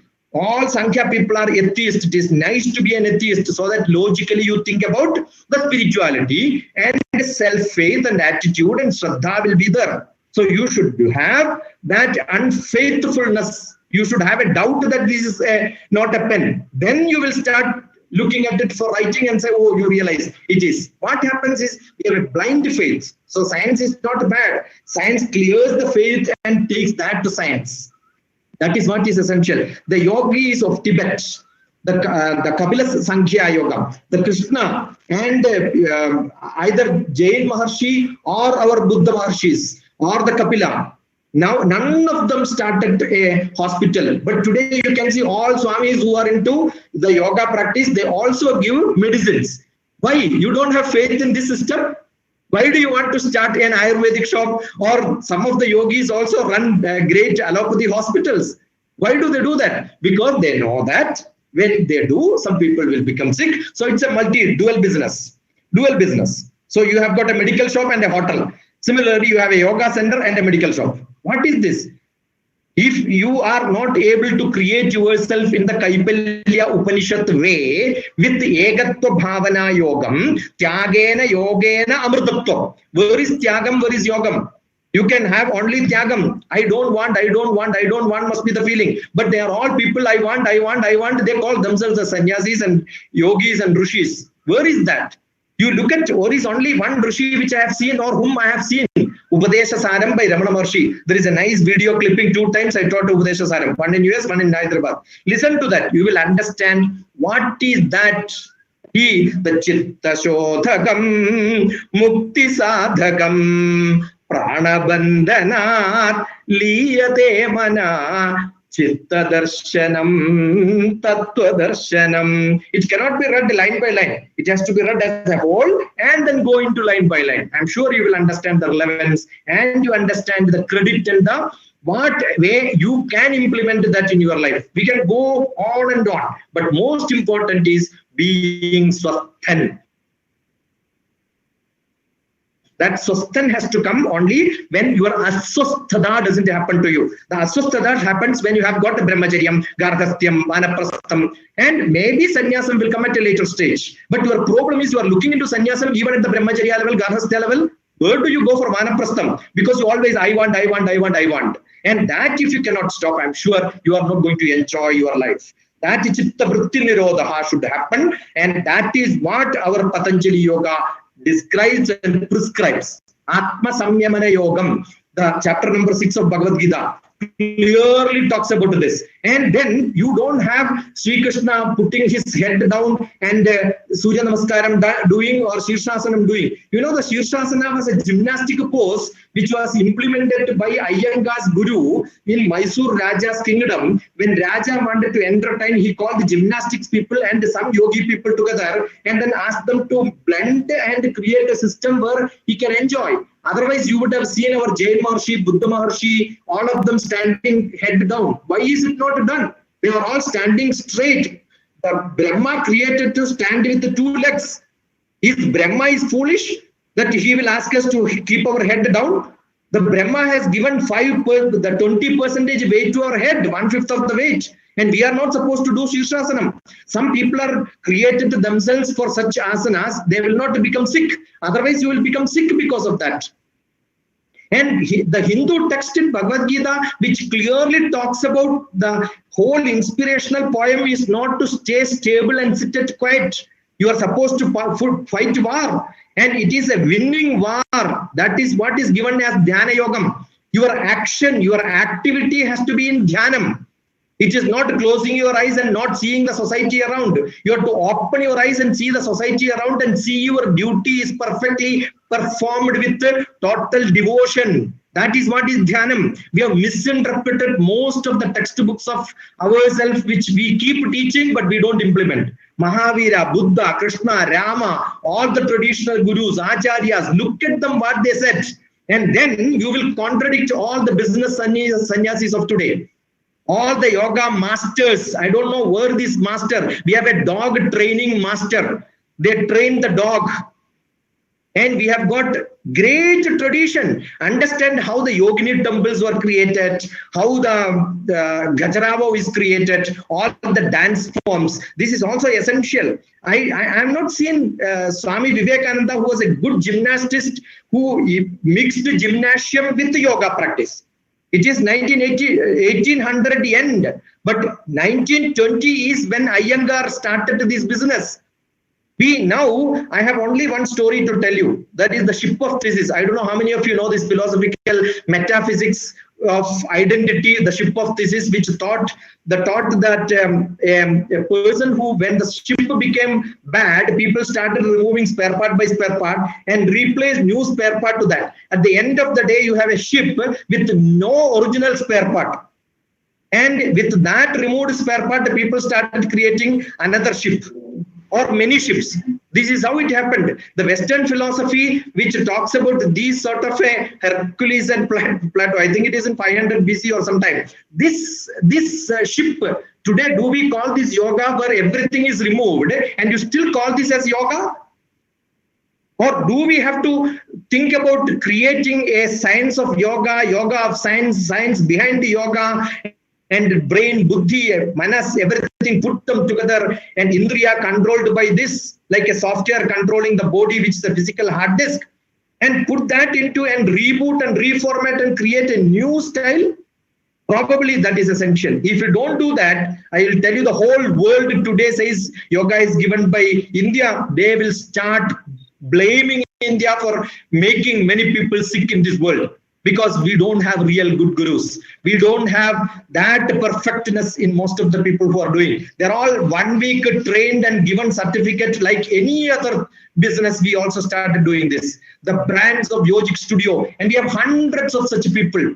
You look at newspapers on claims and blames on yoga. There will be hundreds and thousands of. Then we have a Hatha Yoga, which is physical practice, minimal, but not this tragic. And we have got a vinyasa flow, like a dance form. Now, you know, people have the Christian music yoga, where they mixed this Christian music and allow, because you have to market it, you have to start giving different names. The Taoist yin and yang yoga, which stretches, is probably, they can claim, but not us. But what has happened, when you go abroad, you will see all these people together, and that is what happened to Iyengar group. And they started writing the textbook, and then we started learning all this. Every airport, you will see hundreds of yoga books.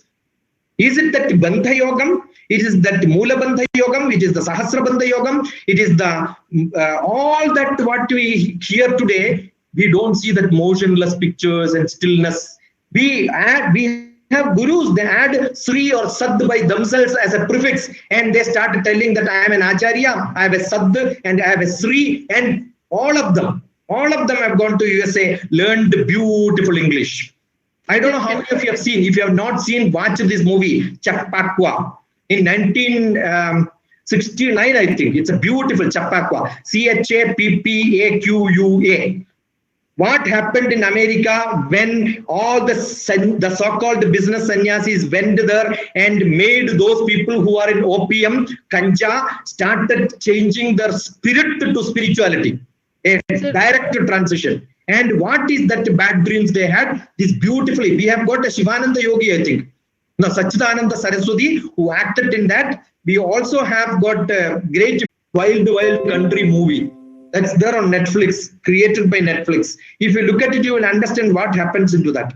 The Yoga Nidra for 20 minutes, a guided meditation. You know, you are meditating. People guided through meditation. Meditation, samadhi itself, when you surrender everything from outside and then get into yourself, we have to blame only the Tirumala Krishnamacharya, the father of modern yogi, Tirumala Krishnamacharya. You learn that. If you learn that, I'm sure you will not start a beauty parlor with a studio and a yoga center. That yoga vibranti will go. It is like today, instead of doing agriculture in the field with mud and dust, you are actually doing a small packet of mud. Sir, can I?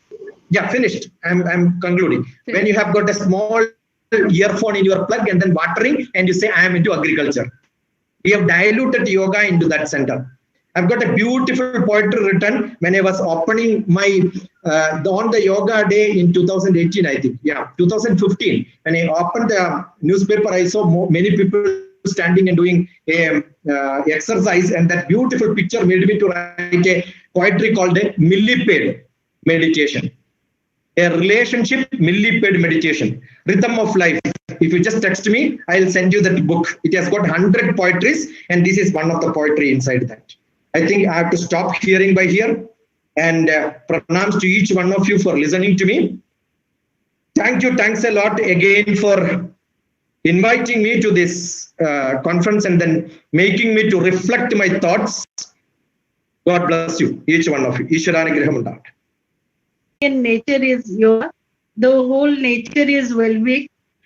Also, you have pointed out many things which I can't, because of the time, I can't discuss, but really it is a beautiful lecture, insightful recitation.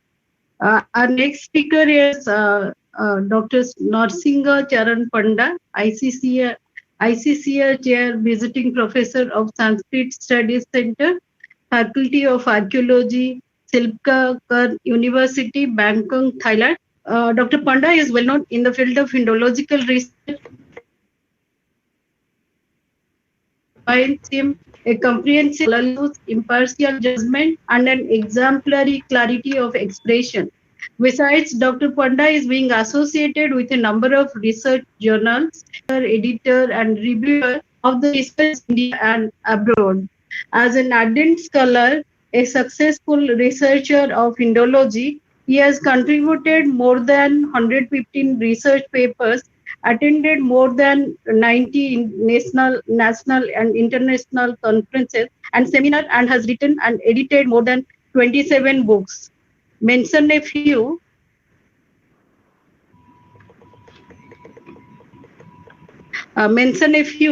Perspectives of Indian Lahari, Sankhya, Mahavansa, aspects of Vedanta, God and goddesses in Indian art and literature. Mahasi Patanjali. So Patanjali says of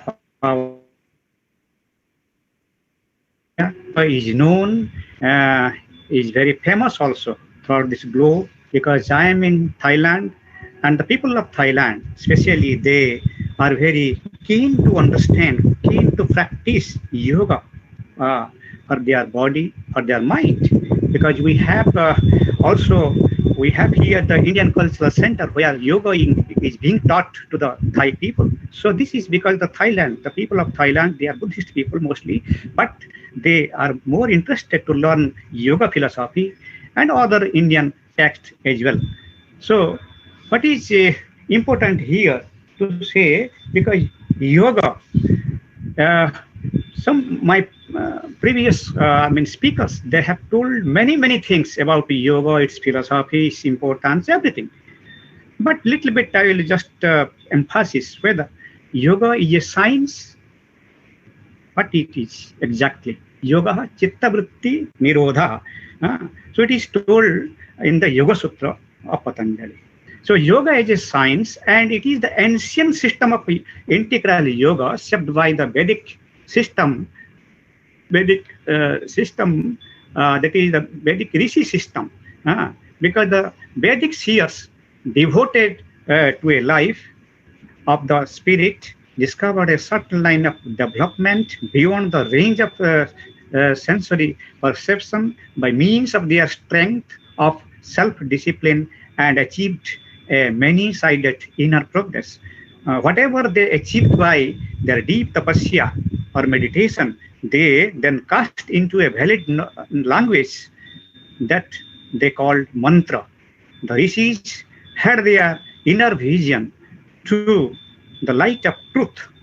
It was possible due to their intuitive power, because rishis, they are known as rishayah mantra drashtaraha. They have seen the mantras through their intuitive powers, because rishis is also known as they are the philosophers. Rishis to darshanat, because they see by their intuitive power. That's why they're known as rishi, the seer. So we are the students of philosophy. Sometimes we say we are the philosophers, we are the students, we are the scholars of philosophy. It is not like that, because the rishi, they are the real philosophers. They were the real thoughts of the Vedic knowledge. And yoga is a part of Veda and Upanishads also, because whenever we speak about the yoga, the knowledge of yoga, it is come from the Vedas, because what we see in the Vedas, it is very important to understand in this platform, this webinar, that is the Veda, what it is and what is the concept of yoga in the Vedas. Especially, I will start with the Rig Veda. Only one Veda I will quote here. The Rig Veda is regarded as the treasure trove of the knowledge and oldest book of human record available so far in this world. The earliest occurrence of the word yoga is found in the Rig Veda as the mantra follows: Yasmat drite na siddhanti yajño vipaschirasyanah sadhinam yogaminnuti. So it means no sacrificial rite can perfectly be performed without yoga. Here, the word yoga has been used in a sense of a concentration of mind without which no significant work can perfectly be done. Patanjali, the great propounder of yoga, has defined the latter yoga in this very sense. That is the concentration of mind. That is the chitta vritti nirodha. Which is translated as transcend the restraint of mental modification. So the yoga actually in our Indian tradition, the word yoga has been used in various meanings, like compound of drugs in medicine, the special situation of grahas and nakshatras in Jyotisha, because in Jyotisha, in astrology, we have so many yogas. Proficiency in job in Gita, that is yoga karmasu kausalam. It is samattam yoga uchyate also, it is told in Gita. So control of influences and of the mind, the fluctuations, because the fluctuation, the vrittis, and control over the vrittis, the fluctuations of mind in Patanjali Yoga Sutra has already been discussed. So the yoga has been very in the Sangitas, as I have already told, in the different Sangitas, yoga has been explained in different ways. And in Shiva Sanghita, particular, I will quote a verse from Shiva Sanghita. Atha bhaktanuruktoham bhakshe yoganusasanam ishwarah sarvabhutanam atma mukti pradayakah.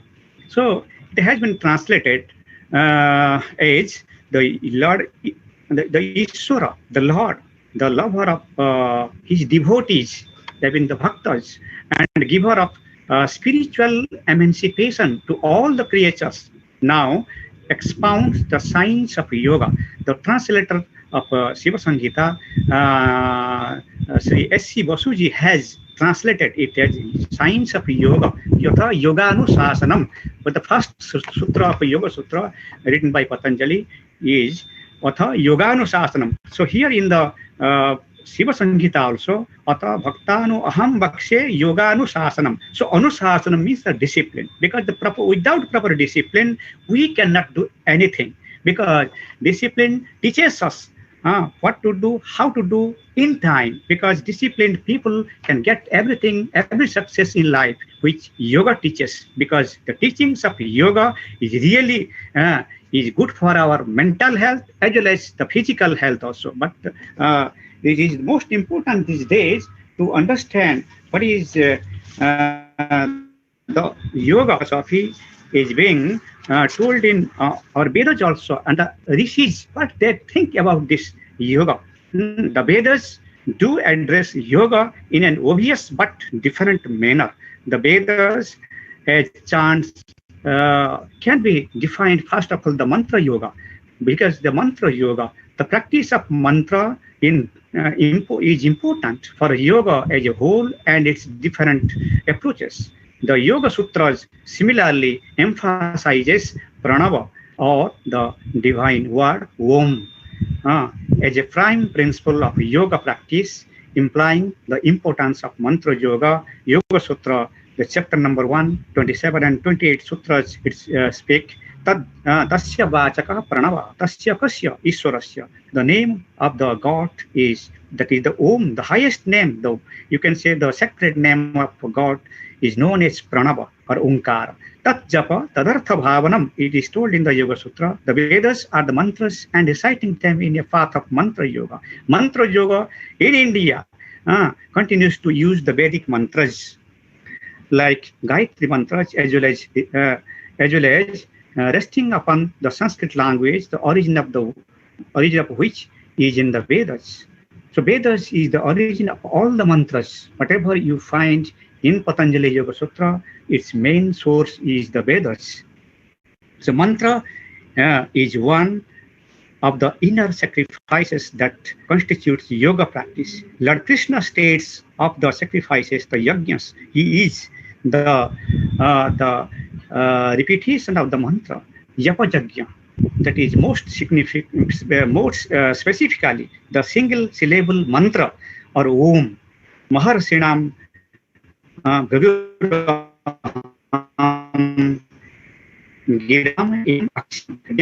Yosmi Sthaviranam Himalaya. It is told in the Bhagavad Gita, it is told by Lord Krishna that Giram Ekam Aksharam, I am known as the Ekam Aksharam, that is known as Pranava. So in the Gita also, Bhagavan, Lord Krishna has told, I am actually being called, I have been asked as the great name, that is the Omkara, is the Om or Pranava. So again it is told in Bhagavad Gita also, Pranava Sarva Vedesu. So Pranava, the Omkara, is also famous in all the Vedas. Lord Krishna has again told, Om Ityakaksharam Brahma Vyaran Mamarun Smaram Ya Prayati Tyajeham Sayati Paramam Gatim. So it is told in Gita, if somebody else will just have a mantra japa of pranava, of Omkara, definitely he must get the emancipation. He must get the Paramam Gatim, the Sreshta Gati. The Sreshta Gati is known as Paramam Gatim, because Paramagati means the highest abode of Lord Vishnu. You can say Yad Gatva na Nivartante Tadhama Paramam Mama. When somebody else will get that state, the highest state, one cannot return to this world, because rebirth will be stopped after that. Because the Atman will unite with the Paramatman. That is the highest aim. That is the highest Purusartha, Dharma, Artha, Kama and Moksha. So Moksha, the liberation, is the highest Purusartha of all these four.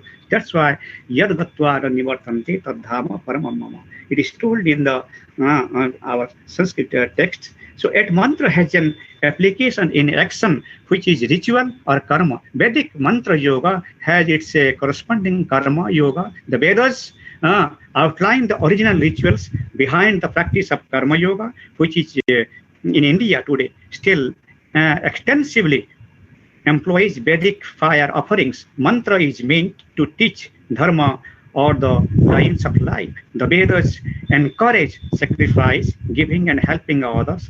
That is the basis of seva or service. And another important aspect of karma yoga. So it is explained in Bhagavad Gita also.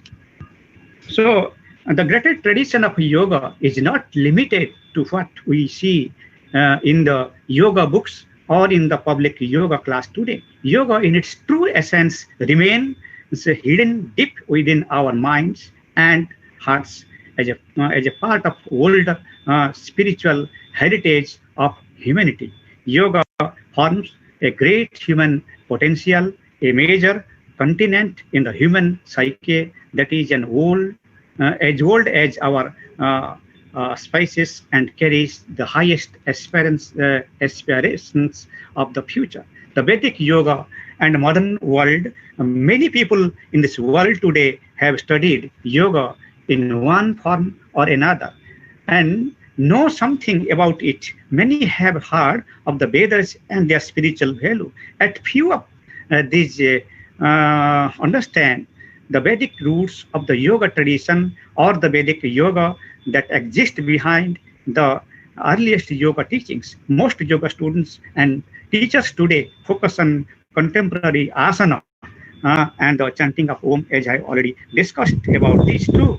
Even in India, the full extent of older Vedic yoga has been hardly forgotten after several thousand years of derivative teachings. So Vedic yoga is very important these days, and we must understand the real meaning of yoga and yoga philosophy. Yoga, it is what its proper meaning. Because why? Because for body, we should practice it, we should do the exercises, asanas, pranayams, etc. And for mind, because as already been explained by my previous speakers, because yoga is not for this life, it is beyond this life also. Because the Charaka has told in Charaka Samhita, because when we speak about this Ayurvedic text, because in Ayurvedic text, yoga has also been explained by Susruta, by Charaka. So what Charaka has said? Charaka has said, yoga moksha pravartaka. It means yoga is, through yoga you can get the mukti, the moksha. And the commentator of Charaka Samhita, what he has explained it, yogam miti visaya vyabrutasya manasah atmaneva param yogam. According to Chakrapani, the commentator of Charaka Samhita, yoga is the concentration mind diverted from the sense objects to the self. According to Nanartha Manjari, another text, it is explained like this: yoga sanghananopaya dhyana sangati yuktisu yoga sutre dravya labhe viskambhadu cha bhesvaje bapuhustariyam prayoge karmane visabda ghatini. Here the term yoga is used to denote the act of yoking or joining, way or means or expedient. So yoga, that is expedient, meditation. Also some other meanings of yoga, as has been explained in this Nanartha Manjari, as joining or union. So these are the different meaning. And one more, Viskambhaka yoga has also been explained here. It is Bapuhu Sterije Prayoge Karmane Visabda Ghatini. So it is Viskambhaka yoga, because in astrology, there are so many yogas. So Viskambhaka yoga is one of them. So it is explained in this text. And according to a tantric text, Sarada Tilaka, yoga is defined as Atha yogam prabhakshyami sangam sambit pradayakam aikyam jivatmanu ahu yoga visaradaha sivatmanu anurabhedena pratipatti pare viduhu siva sakyatmakam jnanam jaguragama vedinah. It means, I shall tell you about the yoga, the vesture of consciousness, that is the moksha. The knowers of yoga tell the unity of all the souls is yoga. But others say that the realization of the identification of Shiva and Atman is yoga. However, the knowers of Agama, they say conveying of the unity of Shiva and Shakti is yoga.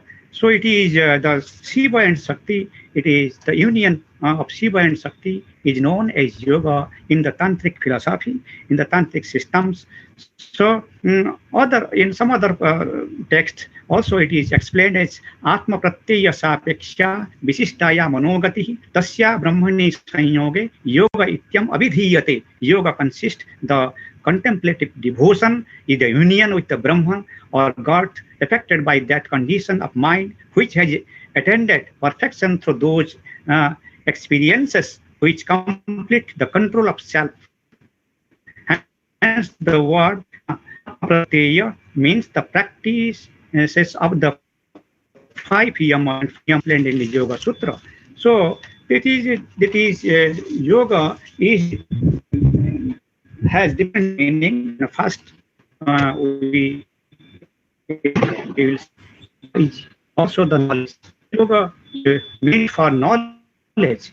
Narada Purana comes pure knowledge, which leads to liberation. It is told, Yoga Jnanam Visuddham Chat Jnanam Mokshadam Viduhu. So Agni Purana has also defines yoga as knowledge or Brahma enlightenment, that is Brahma Prakasakam Jnanam.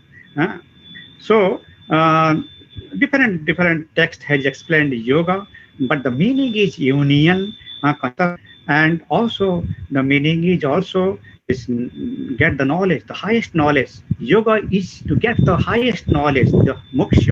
So the Kurma Purana also speaks about this yoga, and in the sense of knowledge, yogat sanjayate jnanam, because what it is coming from yoga. Why we practice yoga? Because from the yoga we get the proper knowledge. For knowledge for what? Knowledge for our mind, knowledge for our body, knowledge for our sense organs, how to control about the sense organs. We get this knowledge from the yoga philosophy, because this is a science. The knowledge we are getting from the shastras. Shastras means shishyate shastram. So this is the knowledge, the highest knowledge the yoga provides us to get the emancipation. And because yoga sanjayate jnanam, jnanat yoga pravartate, yoga jnanam abhiyuktasya navapyam vidyate kochit. Knowledge that is sprouts from the yoga, and yoga works through knowledge. Nothing remains unaccomplishable to one. You with yoga. Anjali has also explained all these things, because I will explain something. Atma gyarena mukti syatascha yogadhyate nahi such yoga chiram kalam abhyasa deva siddhati. So it is the yoga which will help you atma jnanam, because the true knowledge of self is possible through yoga. So one should follow the knowledge of jnana, one should follow yoga, because without the yogic knowledge it's not possible to go ahead to get any sense of life. So yoga is a great gift to mankind, which helps us to keep better and maintain our health. You also develop a higher practice level. When you practice yoga, which also helps in keeping the negative thoughts away. The negative thoughts of your mind will go away if you regularly practice yoga and pranayama. That is, the pranayama is the best way. So you will get the mental clarity and better understanding. Our system is a seamless blend of body, mind, and spirit. And irregularity in the body affects the mind, and similarly, unpleasantness or restlessness in the mind can manifest on elements in the body. So yoga poses help messes organs and strengthens the muscles, and then the muscles is for our body. So then finally, the art of practicing yoga helps in controlling an individual's mind, body, and soul. It brings together physical and mental disciplines to achieve a peaceful body and mind. It helps manage stress and anxiety and keeps you relaxing. It also helps in increasing flexibility and muscle strength and body tone. It improves the respiration, energy, and vitality. Practicing yoga might seem like just stretching. It can also do much more for our body from the way you feel, look, and move. So meditation is a sign. Meditation is a science. It is known to everyone. So yoga has come as a science of the body, for the beautiful, for health also. Yoga has come as a science of our mind. So get the mind out of frustration. So because we should control our mind, because mind is the main this organ which can control over our body as well as the other organs also. Mano eva manushyanam karanam bandhamokshayo. So finally, I will say yoga is a science of consciousness, to find out who are you, how to realize yourself, how to enlighten your things, how to enlighten all the matters one by one, to go beyond, to know who are you and what should be your ambition. So yoga will definitely teach you. You must united with the highest authority, that is the Paramatman. So the Atman should be united with Paramatman. This should be our main aim. We should get the peace of our mind, the highest peace, that is the you can say the liberation. So through yoga, everything is possible. So in conclusion, life skills are vital for every individual's success and well-being. Yoga is a way of life and living which demands conscious effort to improve life skills. It can bring changes in the whole personality, attitude, lifestyle. It is in fact a way of transformation of life, mind, and body. So with these words, I am extending my thanks to the authorities of the college, and that is the college, that is Janaki Devi Memorial College, Delhi University, and also the ICPR authorities, especially Professor R.C. Sinhaji, and the principal of Janaki Devi Memorial College. I am also thankful to you, madam, and a special thanks to Dr. Jayanti Sahu, the convener of this webinar. I really grateful to you all and to all the participants, those who have listened to me in this webinar. Thank you very much, and thank you all from Thailand. Namaskar, and thank you.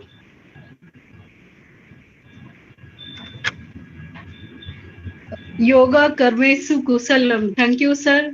Extremely well said, well defined yoga through various texts. You have mentioned quite a number of texts, Narad Puran, you quote Siva Samhita, you quote Yoga Sutra, Charak Samhita, Jnanartha Manjari, and many other texts. And you have rightly pointed out identification of Siva and Sakti is yoga. Yoga is a science of consciousness.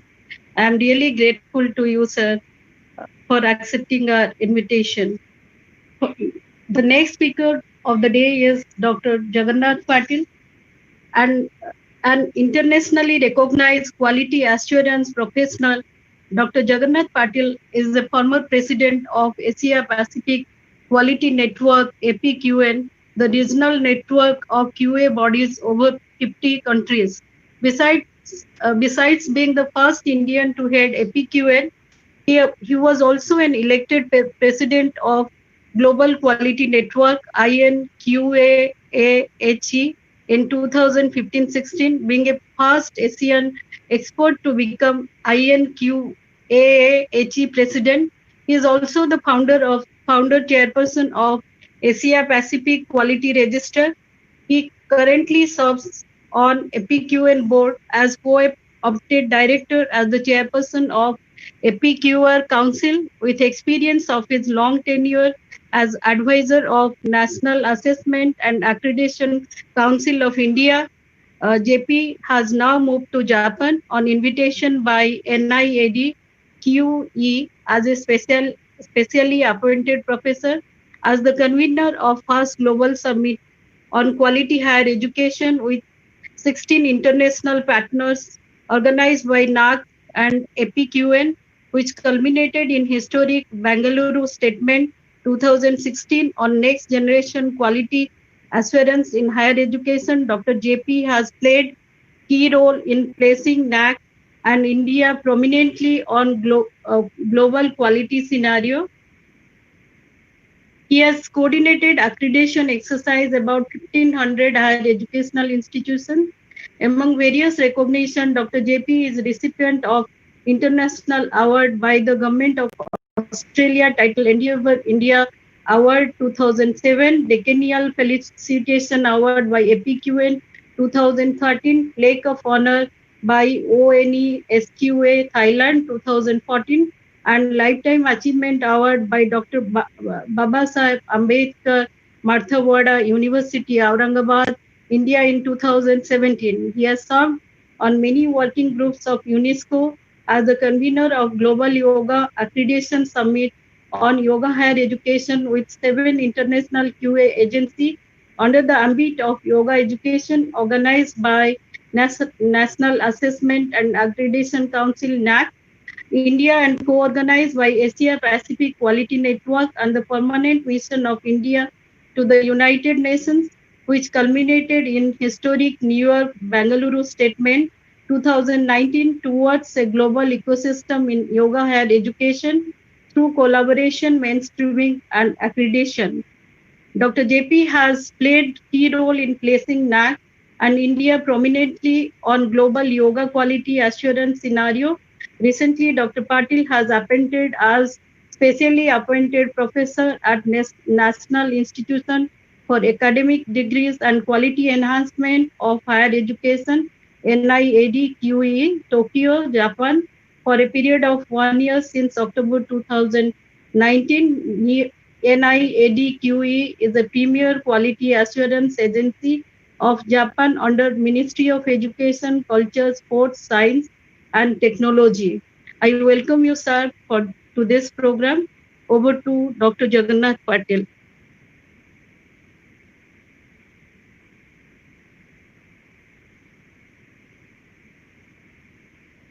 Yes, Deepak, do we have the PPT of Dr. Jagannath Patil?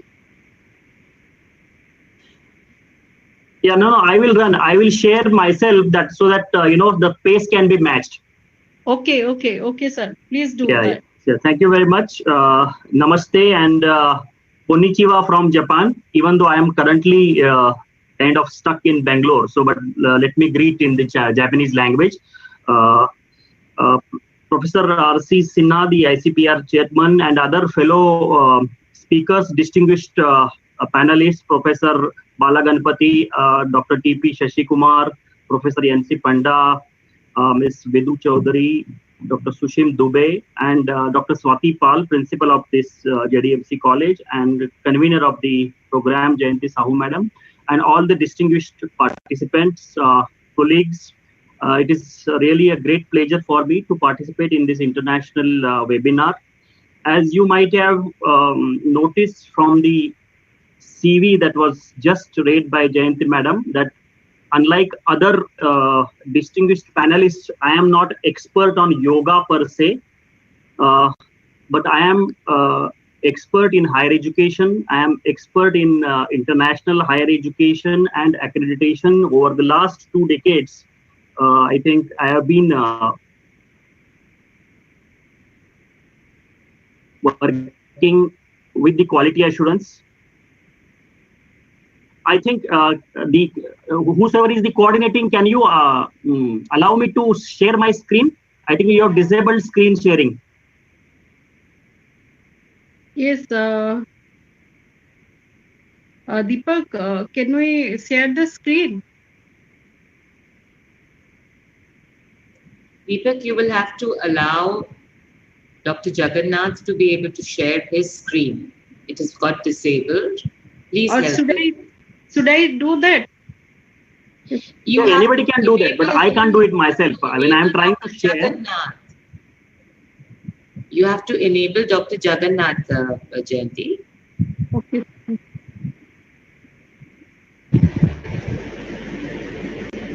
Deepak, can you do that? Jayanti, you are not being able to do it from your side. PPT, but let me just find out if he can make a co-host. Yeah, I think that will solve the, so that he can match with the pace. Deepak, Tanu, are you there? Please make He is sir the co-host. co-host. He is a co-host, Shilpa. Dr. Jagannath is a co-host.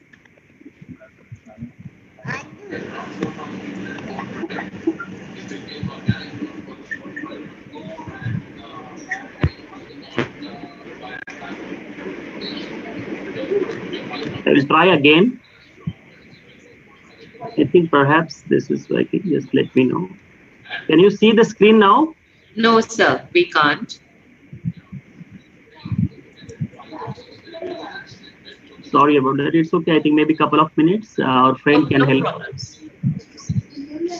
Jayanti, you'll have to remove your screen. Jayanti, you'll have to remove your screen. Hello. अरे co-host को मैंने बना दिया उसको doctor Jagannath को.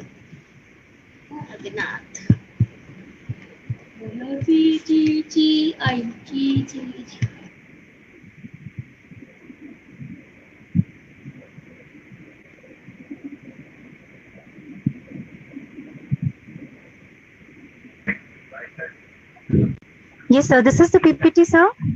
No. See, this was, I mean, it will be difficult because I will have to run in my speed. You should allow me to share my screen. This is your screen, sir. We choose. No. Okay. You have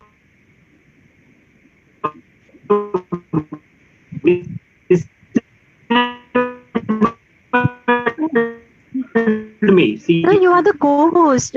Please share your screen. I think you should be able to do that. Should I stop share?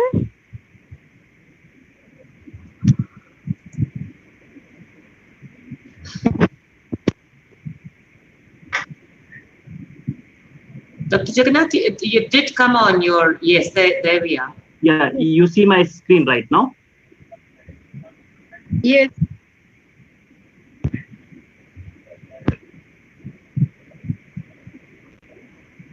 Sir, we can see your screen. Okay. Thank you. And sorry about that. I think, yeah, it's okay because as we are transiting from our routine things to online and digital things, this should happen. Let me I'm just trying again to go on the F5 mode. It's not coming. Yeah, fine. Thank you. Again, and so once again, sorry about that small hitch. I was explaining to you that I am basically expert in higher education, expert in quality assurance, as you can see, and I'm currently working with Japanese Quality Assurance Agency. What perhaps has made you to invite me is my work that I have done when I was the advisor to the National Assessment and Accreditation Council of India, NAC, as many of you know. I have been working there since last 17 years, and currently I am on a kind of a deputation or a leave to Japan. During last couple of years, the work that I have done about the accreditation and the attempt to take yoga higher education into mainstreaming at national and international level, that I am going to share, and that I believe can perfectly match into the today's topic, what you are talking about, a convergence of science and faith, why yoga offers a perfect path to well-being. So I may not be directly hitting the topic, but the associated topic that I'm trying to extrapolate this view that if we go for formalization or mainstreaming of yoga higher education by going into accreditation, perhaps the worldwide we will be reaching the phenomenon of what we call as yogic sciences. Something is problem again. Perhaps today there are more glitches than we think. My screen is not going down. Yeah, fine. It is going. So I think we are already running late, so I could skip some of these slides. But let me begin by saluting the greatest yogi that I admire myself, as Swami Vivekananda, who says through practice comes yoga, through yoga comes knowledge, through knowledge love, and through love bliss. as one of our earlier speakers, Shashikumarji, was telling, Swami Vivekananda was not just a yogi or Swami in a routine sense. Swami Vivekananda ji himself used to say that he is some kind of social reformer in the disguise of Swamiji. So he always talked about truth, about science, about the real things, and then tried to connect it with masses by using his religious philosophy and preachings. So this is what today I'll briefly try to talk about context of yoga in India and around the world, and initiate you into something why we are talking about accreditation of yoga and what we have done. We have done some work and developed instruments of how we can do yoga program accreditation within India and outside India. That framework I'm going to share. And on that framework, we have taken a lot of efforts and national level conference, a development of manual for yoga program accreditation within country and the international level, and also the work that we have done taking yoga curriculum and yoga related work at international level to the United Nations by this New York Bengaluru vision statement. That is what today briefly I will try to talk. Some of you who might have attended last week Swami Vivekananda Mission talk of mine, you might find slight repetitions, but I think the message is same. That core message that I wanted to convey is that we have to take this route if we want to really part of the mainstream higher education, mainstream science per se around the world. We have to take this route, which is accepted route for any science or any discipline around the world. As we know that yoga is one of the ancient practice now, which is accepted even by UNESCO as intangible cultural heritage of humanity. I did not tell you about how International Day of Yoga has made history. And even WHO has now come out with this common yoga protocol, which is globally being accepted. We can see that yoga has now spread not only just Western countries, but it has stretched across Canada, Europe, Middle East, China, New Zealand, Australia, and even in Japan, where I am, a large number of yoga education is happening as we talk now. And yoga has become a worldwide phenomenon. It has taken the world by the tempest and is gaining reputation day by day. And this has become possible with a very, what you can say, determined effort by our Prime Minister. Immediately after taking over as Prime Minister, he pushed this concept of International Day of Yoga, and that has really given momentum to this whole thing. And there are, within India, as we know, there are many departments of yogas in various universities.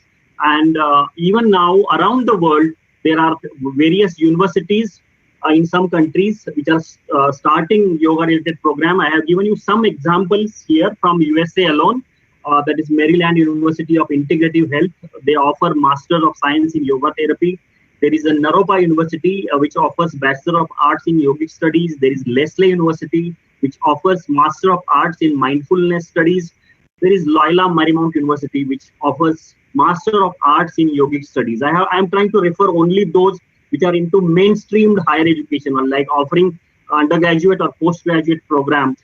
There are very few such institutions. I must say that they will not be even, say, 10 to 20. But there are large number of yoga centers or yoga studios and so on. The figures that we have, I can share with you.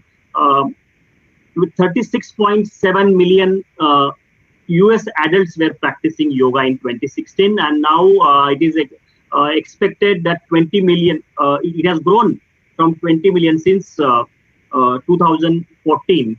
So the figure also says that about 90% Americans have heard about yoga some way. They may not be practicing, and there is estimation that those who do yoga in some way, not in the real way as Shashikumarji was explaining to us in proper way, but some kind of yoga they may be doing is 55 million.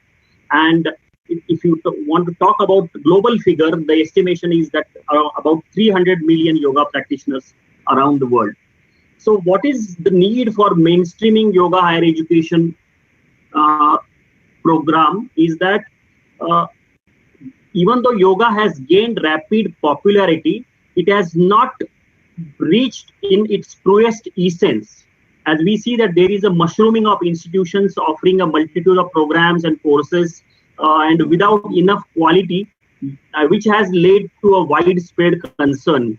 Just to give you an example, if you just Google yoga in around the world, you will see some funny and interesting words like cat yoga or dog yoga or beer yoga or underwater yoga or something like that.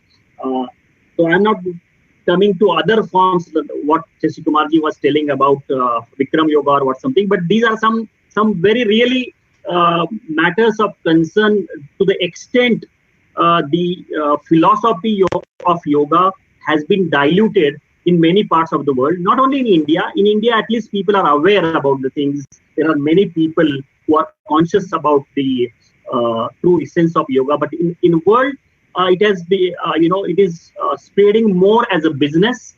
As you can see, Pilates and yoga studies industry, they call it as an industry. It has become around 12 billion industry, and business is growing, and that's why many people are entering into this business. And USA has become a hotspot. I would say that USA has become a hotspot of the yoga industry. The yoga industry is into billions, and different forms of yoga people are selling in the fitness workouts and so many things. And as we have lost our ground, India has lost many of its wealth, intellectual properties that it has generated for thousands of years to other scientific advancements in the world. Similarly, I think yoga is also becoming a kind of wealth for the world, but that wealth, the benefit of which is being reaped by the Westerners who are keen into properly formatting it, packaging it, and selling it. And here in India, we are not able to do except some notable exceptions that we see these days. Some gurus are really doing a good job of spreading the concept of yoga, and I'm going to point out some of them in latter part. But around the world, the other people are into it, and in fact, in India, we never thought about accrediting yoga programs, but in USA already there are 2 accreditation agencies which are accrediting yoga programs, not only in USA and in other parts of the world, but you will be surprised to know that some of these US so-called accreditation agencies in yoga have accredited programs in India. And because something which has label of USA can better sell in India, now people go for yoga program offered or yoga training offered by some Indian center with US accreditation. So I think we have reached a very different kind of situation where we have to rise and we have to address this issue, and that's how people concerned in this field actually decided to take up this exercise, and I'm going to talk about this exercise. Before that, just to brief you again, the institutions which are offering yoga programs, formal yoga programs in India, around 60 universities. We did a survey last year and found out that there are about 60 university departments offering yoga. About 200 colleges are also offering different kind of universities which are actually doing research also in yoga, particularly Swami Vivekananda Yoga Sansthan in S. Vyasa in Bangalore. Then we have University of Patanjali, then the Sri Sri University, which is in Bhubaneswar, then Deva Sanskriti, which is in Uttarakhand. But it is not as widespread phenomenon as it could have been. You know that India has about 40,000 colleges and 800 plus universities. So there is much more scope to have formal programs in large number of colleges. The authentic yoga program, it should be based on the following. What we thought is it should be clear about its philosophical foundations, authenticity of curriculum, the element of research, innovation, and extension of yogic ecosystem, and the proper facilities for the therapy and appropriate learning resources, and also application for the application of the domain. So to all these things, I think we need to have some kind of homogeneous international standard quality framework, which is there. If you see, UGC has a standard curriculum for several subjects, and similarly, there was a thinking that there should be a standard quality framework for the yoga programs, so some authenticity can be retained. I did not, since you are a college, perhaps you know about NAC and you know about the accreditation, so I need not explain much about what are the benefits of accreditation. If I have to tell you in 1 or 2 lines, it is just like a Nira Kshira Viveka. You can separate water from milk. If you use the accreditation, you know which are the genuine institutions and you know which are not so genuine or bogus institutions. So this is the simplest way adopted worldwide, particularly in USA and many parts of the world, not only in education, but in other parts of life. And we know in India also that, we want our laboratories to be accredited. We want our hospitals to be accredited. Everything that you want to be sure about, accreditation has become the buzzword these days. And that's why we are talking about yoga. And this is Dr. H.R. Nagendra, currently who is the Chancellor of the S. Vyasa University, Bangalore, and also the Yoga Guru of our Honorable Prime Minister. He is the person who inspired this entire initiative of yoga accreditation, and I was given this responsibility under his guidance on behalf of NAC to develop this quality framework.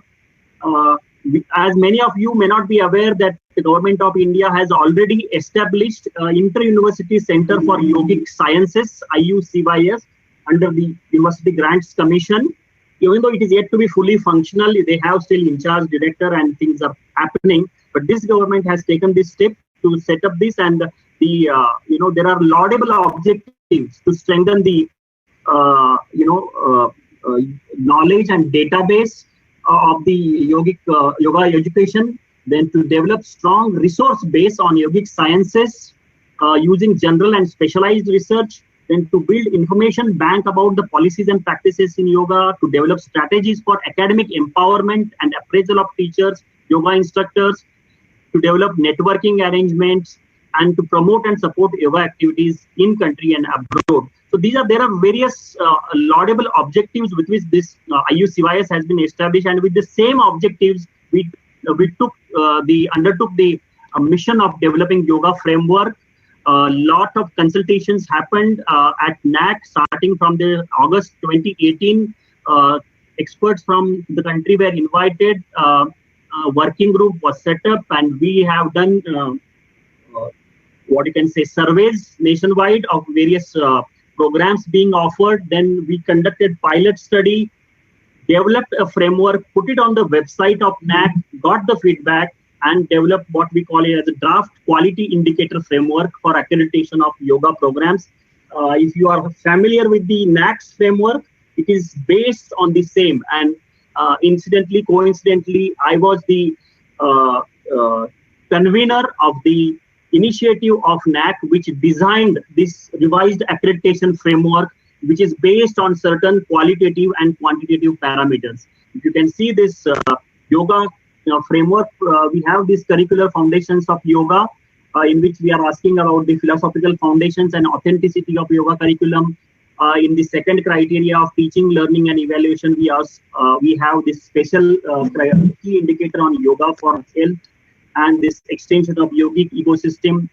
We have this key indicators on yoga for peace and harmony, yoga for youth, and also application for yoga.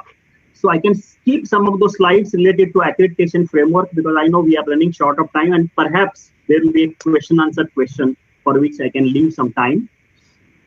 This is basically a framework of 7 criteria or outline of this framework that we have prepared. There are also other formalities as any accreditation program would have to go through, and we are expecting the outcome on the 9-point scale from C to A++. This is the indicator framework. And as I was telling, we had a national conference organized by National Accreditation Council in collaboration with the S. Vyasa University in Bangalore, and wherein we deliberated threadbare the various this accreditation framework for national level, and it was accepted. As you can see, this is the picture showing different delegates who joined for this national conference.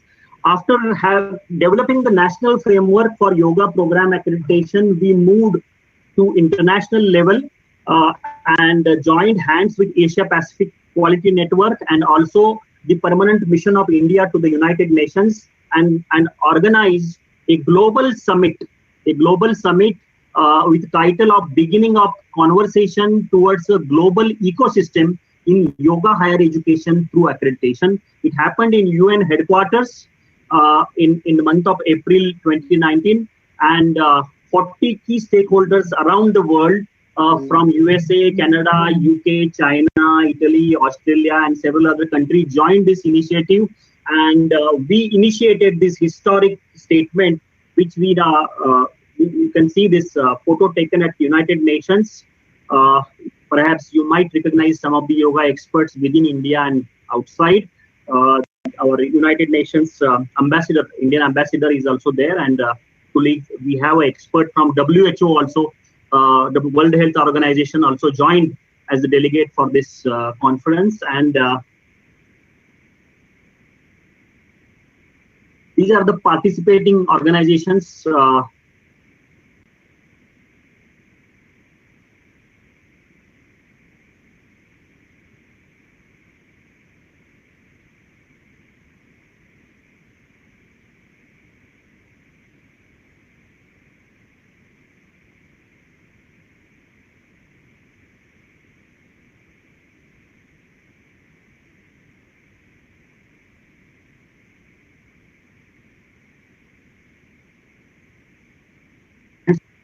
For using accreditation at the hands of Honorable Ayush Minister Sripad Hegdeji, and also at the hands of the Minister of HRD Ramesh Pokhriyal Nishankji.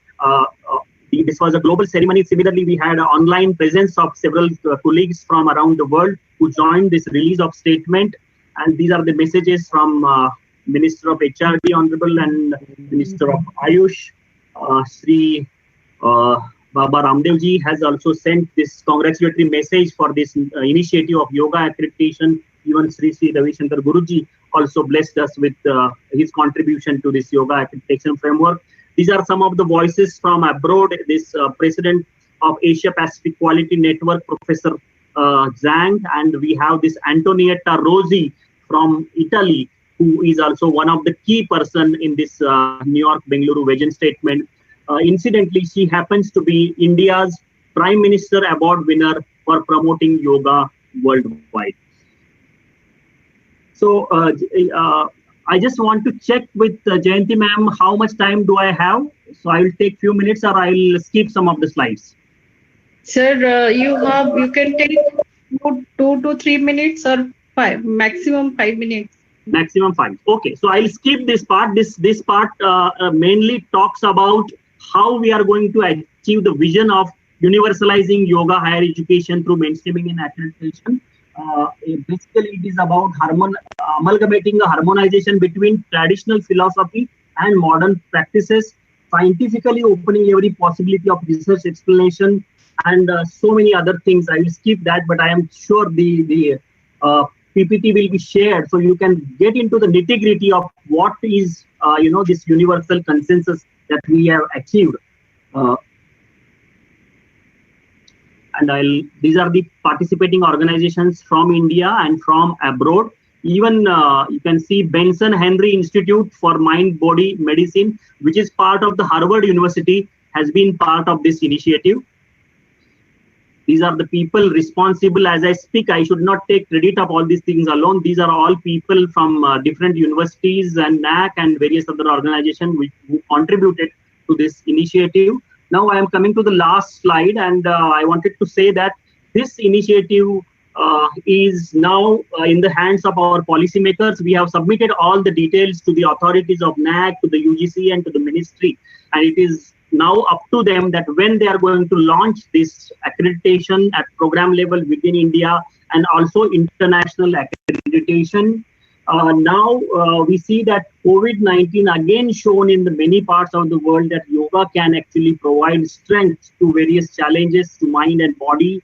and perhaps mainstreaming of yoga in higher education in India and worldwide through this accreditation can pave way for massive spread of yoga, its research and applications benefiting whole mankind. It is the responsibility perhaps of the Indian colleges and universities to offer more and more yoga programs in collaboration with different universities around the world. The world actually, many institutions and universities are waiting to have some kind of collaboration with the Indian institutions so that they can offer this authentic yoga programs rather than going for some kind of studios and spurious kind of institutions. So, and as we are saying, it is not very easy, but we have to work really hard to bring the rigor and scientific tenor in teaching, research and practices. We have to go for something which is like randomized controlled trials and whatever is evidence-based science that is accepted to the world. We have to venture yoga in that way. And there are some good examples within India. I said Yes Vyasa University from Bengaluru is one such very good example. And I can share with you. And so I'm going to stop with this last example from USA, where this Dr. Rajan, he is the chief clinician and researcher of life in yoga. And he has developed this kind of accreditation. So in office, the doctors in USA are now seeking accreditation of yoga programs through his institution to offer the integrated health program. So this is one good example I wanted to show how we can proceed. And I'm going to stop with a quote from our Prime Minister, who has said that yoga has the potential to herald in a new yuga, a new era of peace, compassion, brotherhood, and all-round progress of the human race. With this, I thank you all and thank you for the patient hearing. I hope we together will be able to do something. Thank you, namaste, and arigato gozaimasu in Japanese. Thank you, sir. Thank you so much for your brilliant presentation. You have rightly said that we should have more programs on yoga, and you in your lecture you have said that about the accreditation of yoga. Just interrupt for 1 second. Yes. Professor Patil, will you please switch on your video? We need to take a photograph of yours, sir, if you don't mind. I think just for a minute. I think I am visible. I see. I'm not visible now. Thank you. I just wanted to take a quick picture. Okay. Thank you. Thank you very much. Thank you, Professor. Sorry for the interruption. Thank you, sir. Well said. We should have more programs on yoga. You have said about the accreditation of yoga, also in the national and international level, taking yoga curriculum to international level. And you also mentioned that in your lecture that how philosophy of yoga has been diluted. We are thankful to you for your lecture. Our next speaker of the day is Ms. Bidhu Chaudhary, who is yoga therapist from Moraji Desai National Institute of Yoga. Ms. Bidhu Chaudhary, pursuing her Masters in Yoga Science, S. Vyasa University, Bengaluru. She has completed pranic healing from Dev Sanskrit Vidyalaya, Haridwar, detection and healing of aliments. She has done her diploma in yoga science from Moraji Desai National Institute of Yoga, Delhi. She has completed Bachelor in Engineering, Computer Science. At present, she is yoga therapist, identifying the practices, providing therapy, taking specialized classes, giving lecture as yoga instructor, taking general class, providing therapy under guidance of expert, current lead trainer, soft skills, taking soft skill classes for campus students. She is a computer engineer developer. I welcome you, Ms. Bidhu Chaudhary, to this program. Over to Bidhu. Thank you so much, Jayanti. And first of all, I feel so obliged to be part of this arrangement and speaking with so many eminent people. I really thank Professor Sinha ji, Professor Bal Ganpati ji, Dr. Shashi Kumar ji, and Professor Panda ji, Dr. Jagannath Patil ji. And thank you so much for having me here. Thank you so much, Swati Pal, the principal of the college. And I loved so much, and now I'm almost speechless because so I had come with a plan to talk about certain things, but when Sinha ji started, I was like, okay, he has almost covered. He's such brilliantly. He has talked about everything, and after that, Bal Ganpati ji, and then Shashi Kumar. I so appreciate Shashi Kumar ji's what he talked about. He talked about the myth of yoga. Recently, even I was in one of my conversation with a friend. I was talking about like when was the time that yoga has now become a circus? Like why has it become that now people see every time when I tell people that I am somehow related to yoga, they expect me to be in certain kind of poses, maybe head upside down, maybe head somewhere else hanging and somewhere else, and head is somewhere else. So this is why this kind of expectation coming from the market. So I appreciated it so much that he actually got that thing out, that why there's so much of myth going around in field of yoga, why people not perceiving it the way it should have been. And then Patilji he talked about that what progress, and somehow I'm also related to SVASA University, and fortunately for this lockdown period I was there. I had gone there for some work, and since March to May end, since the flight started, I was there, and I was so fortunate enough to be there with Guruji and talk to him, and so it was a great presentation by Patilji. So I would like, today our subject is about convergence of science with faith. So what I really liked is, as Bal Ganpati ji said, that science is also a faith.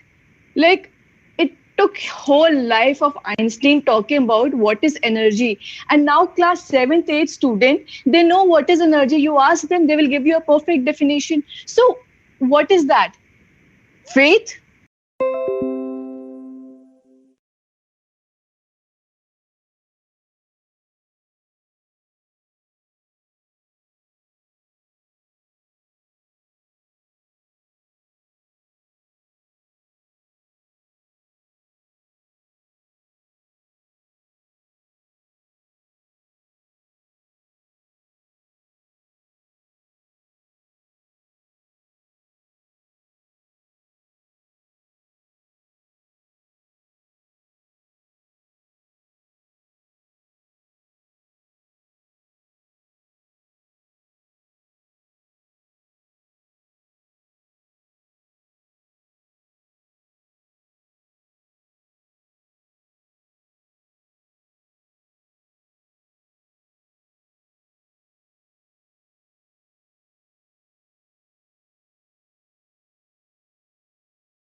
Different. But when I will tell you and explain it to you, okay, this is how my village looks like, so that would change your vision. So this is what its philosophy is doing. Philosophy is giving you an eyesight, a mental eyesight, to have a vision of this, what is happening around you, to understand in a better way. Like when we talked about eightfold path of Ashtanga Yoga. So we talk about Swadhyay in Niyam. So when we talk about Swadhyay in Niyam, what is Swadhyay? Swadhyay is your self-study. How do you do your self-study? Just sitting and studying. But we are not, this is the time has come that we are not capable enough to do a self-study. So where do we go? We go to our Granth. We go to our traditional lore, because that is the something which will help us to understand, to have a vision, to understand things in a proper way. So now let's move on to the topic that we are talking about today is yoga as a perfect path. So when we talk about yoga, so did the yoga came in the first place to cure a cancer, or to cure some knee pain, or to cure some cervical back pain. No, it did not came to cure your diseases. 5,000 years ago or multiple thousands of years ago, when yoga came for some different purpose. But now, as and when the time is changing, as in the way people are perceiving yoga, they are taking out, it's like you get what you want.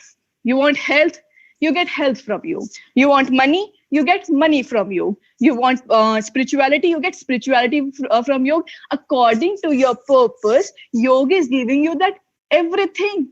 So, but it initially it not came to cure your diseases. So as Sinhaji talked about man, and he categorized a man into 3 aspects: physical, psychological, and spiritual. So when we look at yoga, what is yoga is doing? Of course, no doubt, yoga is living in present. But if you use it as a tool, it helps you to uplift yourself in all these 3 aspects. When we talk about 8-fold path of Ashtanga Yoga, it initially starts with your social conduct, yam. Then niyam, your personal conduct. How should you conduct yourself? Then it comes to asana. Asanas come much later. Asanas. And this is where physical aspect of you is being taken care of. Pranayam, your energy around you is being taken care over here. Pratyahar, your sense organs. How do you have to take all those sense organs inside you? How do you have to, if like there was a very famous quote going around in social media during this lockdown, like if you cannot go outside, go inside. So what was that? That was pratyahar. Try to follow the pratyahar. After that, then we talk about dhana, dhyan, samadhi. This is Sanyam. It is talking about your spiritual as well as psychological aspect of man. So basically, if you're using yoga as a tool, so this is a perfect tool which can uplift you in every aspect. Your physical aspects, if we talked about today, in the today time, you can see that it will help you, no doubt. It will help you heal into your certain physical disease. It will also help you in your psychological disease. It will also help you, just a moment. I think there's some disturbance. None at all. We could hear you clearly. Don't worry. Okay. Thank you, Swati. Thank you so much, Swati. So now when we take yoga as a tool, so we can see that it is also helping. So basically what yoga is doing, if I talk broadly, I'm not going to a subtle level. I'm just talking at a gross level. It is basically purifying you. It is getting the toxins out of you. If you say that people, like I'm a therapist, people are coming to me, okay, I have a knee pain. Will these certain asanas or practices will help? Of course they will help. Then they'll come for thigh issue. I'll suggest them the same.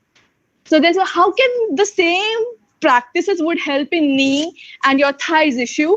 So what yoga is doing actually, even the pranayam would help you. Why? Because what every segment is doing, every limb is doing, every limb is just purifying you at every level. Like we have Panchkosh. Okay, so when we talk about Panchkosh, we have Annamay Kosh, we have Pranamay Kosh, we have Manomay Kosh, we have Vijnanamay Kosh, and we have Anandamay Kosh. So at every level, yoga is working at every level and getting that impurity out of you. This is how in our ancient times, the rishis, the sages, the monks, they were going towards enlightenment. They were getting rid of that toxins. Through asanas, what they were doing? Through asanas, they were trying to sit in one comfortable pose for long durations. As we say, sthiram sukham asanam. Asana is that one posture in which you can sit comfortably and steadily. It need not to be that your hand needs to become from here, your leg needs to go from there. No, it is just that you need to sit in one particular posture so that there is no disturbance, because your physical disturbance has an impact on mental and mental has an impact on physical.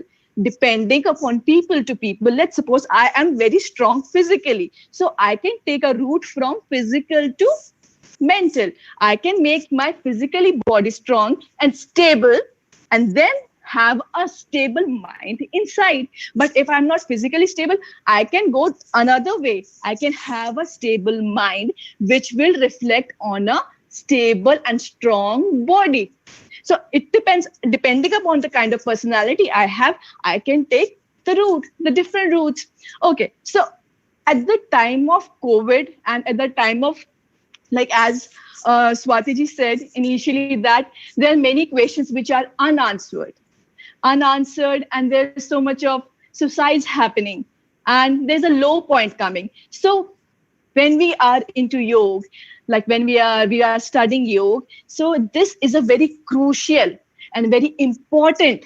So it is all of you, this is a very important time of your life, because whenever you have that lowest point in your life, that is the time when you realize things. Either you can use that low point to uplift yourself, or you can go down and to have to commit suicide, to have depression or anything. Because this is the time, lowest time, where you will realize, okay, what matters? What actually matters? Is this social media, going out, partying, having friends, gossip? Is this what matters a lot? Or yourself, this oneness, the understanding, the philosophy, or what is that which means a lot to you? So basically, this low point, if you look at very nicely, if you understand it very well, so this lowest point is really helping you to uplift your spirituality. Uplift. You need to have a correct path. That's it. That you can use it to either uplift yourself, or you can fall down for suicide or depression. Why so much of suicide and depression happening nowadays? Because their value system, what they had since childhood, they were getting everything, or like their value system was such that this is everything. This, they were not at all bothered about this and what is here. But they were from outside. Their pleasure were coming from outside. The moment the pleasure stopped from outside, the person felt that value system has almost got disabled. So the value system when got disabled, there was nothing coming from, no pleasure coming from outside. So the person felt distressed, and certain hormones, certain chemical release, which made the person more and more depressed and led them to take such bold decisions. So actually what is happening inside when we talk about, we inside ourselves, we have glands, hormone glands we have, and that happy hormone is inside us. Imagine the happiness which we are looking, the value system that we have, the happiness we are looking outside, but the gland secreting the happy hormones inside us. If the hormones is inside us, the hormones is secreted inside, oh my God, can something happen like that way, that we just need to give a bit of trigger, maybe like a lamp, Aladdin lamp, and the jinn is out, or maybe we do something like this and the hormone is out. Can something like that happen? Yes, something like that. It is like we are mixing the anatomy with yoga. Yes, this can happen by changing our value systems to understand ourselves more, or do a swadhyay that can help us to just trigger that gland and release that happy hormone. And again, you're back to happiness. So yes, yoga gives answers to all those questions which are unanswered, still which are hanging in our mind. But what we need to know is we need to take a proper path for that. Bhagavad Gita in the most of the countries and most of the places, Bhagavad Gita is being treated as a religious book. But if you give this book to a philosophical student, the only person that could understand, because it is a wonderful philosophy book, wonderful. It gives you a different number of paths. It gives you proper understanding of what is happening, what is the goal of life, how one should work, what is the category of people, what is the kind of intellect we should have. And imagine, I would like to bring back the very same point. Arjun was having the lowest point at that time, and he used that lowest point to uplift himself with the help of correct guidance, Lord Krishna. He could have gone into depression. He could have done suicide, but no, he used that lowest most point to uplift. Imagine in what kind of trauma he must be going through that he need to kill his own people, his own teacher, his own friends, his own brothers. So that was the kind of depression he was going through, but he used it to uplift himself. Same happened with Yoga Vasishta. In the Yoga Vasishta also, the Lord Ram was going through a turmoil. He was going through tremendous depression, stress at the age of 13 or 14. And he went to his guide, his teacher, and he asked him, Sage Vasishta, why? What is this happening? Why people are suffering so much? And then he got his enlightenment. Same happened with Lord Buddha. What happened with him? When he saw that what is happening around in this world, oh my God, this world is so full of pain and full of everything is just, nothing is there to being happy about. What is this happening around? That was a time when he went and used that lowest most point to uplift. So now it totally is in your hands, that lowest most point, if you want to use it to uplift yourself, or you need to go. And how do you do that? With the help of yoga. If you get into yoga by level, following some social conduct, following some personal conduct, doing some practice. Why do we need to do practice? Is practice essential? Not at all, depending upon the kind of category you belong to. If you have a strong intellect, you have a strong mind, of course, you directly go to your Sanyam. Dharana, Dhyan, Samadhi, you need not perform your physical aspects. But if you don't have a physical good body, then of course, yes, you need to get rid of those toxins and purify your physical body, and then go with the pure body towards pure mind and pure spirituality. So this is what yoga has to offer. And now in the market, you have different number of, as being talked about, Shashi Kumarji talked about, that we have a number of yoga going. So it is a very distorted way in which it is being projected, but yoga is very pure. If you go down deep to a subtle level and understand, it is wonderful, very pure. So basically, everybody is getting what they want. Somebody wanted to get hot yoga out of yoga, he got hot yoga. Somebody wanted to have, let's suppose, XYZ yoga, they got XYZ yoga, and they're earning enough. Okay, what they wanted, they got it. But this is not what exactly yoga is about. Yoga is only and only about being happy in your present, being every time in your presence. When I tell you that I can fly, what you will immediately think, oh, come on, you don't, how can you fly? What rubbish you are talking about? Yeah, Jyoti, how much time do you have? Just 2 minutes more. Oh, okay, just let me wind up then. Okay, so when you say that, okay, you cannot fly. So how did you get to know? Because in your memory, you were not in your present. You went back to your one segment, and you collected that memory. Okay, the humans, you cannot fly. And immediately you got that memory back. So eventually, we are never living in the present. We are every time going to and fro, moving to and fro to our memories. We are never in the present. We go back to memories, come back, go back. It's just like a pendulum, it is happening. So with this, I would like to conclude with the fact that yoga, of course, it has a wonderful aspect, physical, psychological, and your spiritual aspect. It has it can satisfy your every question. It has answer to your every question. What you need to do is just find a proper guidance for that. Find proper books, do a swadhyay, self-study with the help of some good books, some good teachers, if you can find out. So just go and follow the path of good gurus that we have.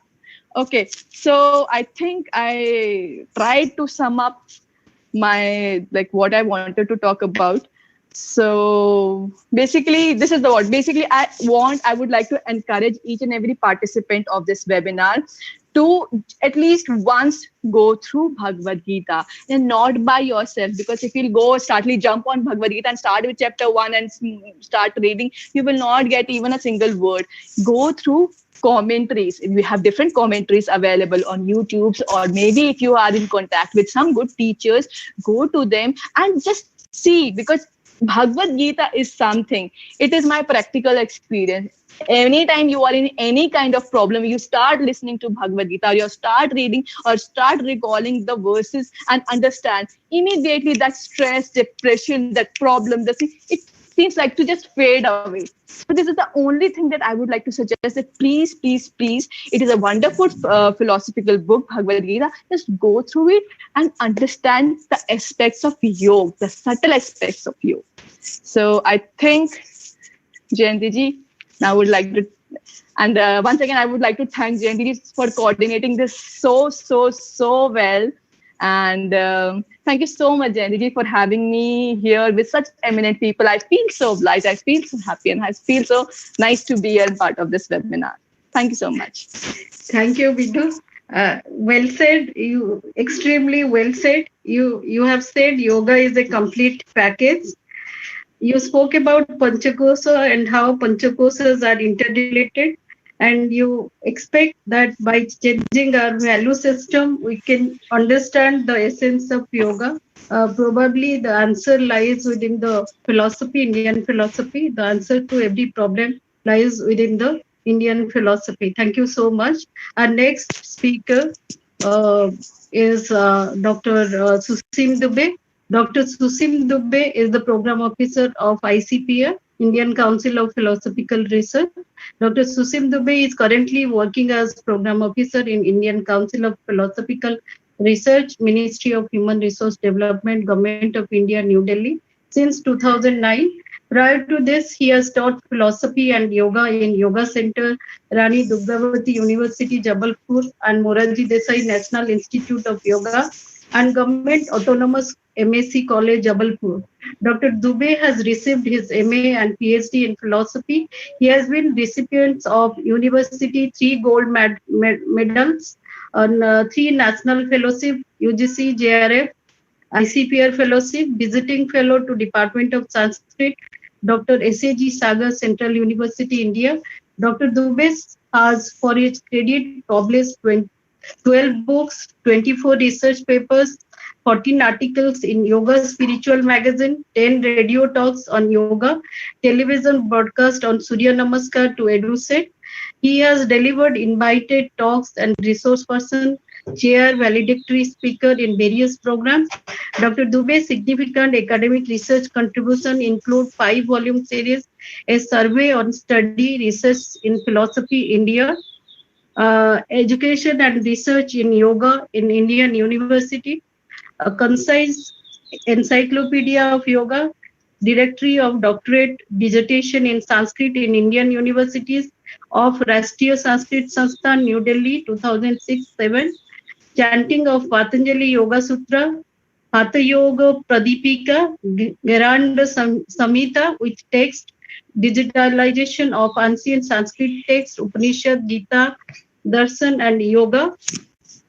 Dr. Dubey has received honors certificate from MD NIY, New Delhi, 2007, Ram Awareness Movement, Jabalpur, August 2007. He has been co-organizer of Akhil Bharatiya Sanskrit Mahotsav 2006, Madhya Pradesh Sanskrit Board, Government MP Pranta Sahyog Sanskrit Bharati, Mahakosala Prant 2006. Dr. Dubey has been member of Academic Council, Patanjali University, Haridwar 2007.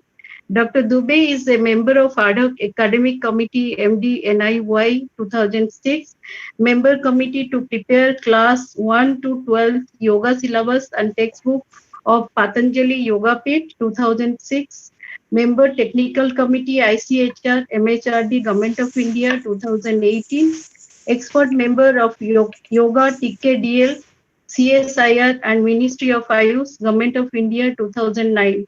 I welcome you, Dr. Dubey, to this program. Over to Dr. Sushim Dubey.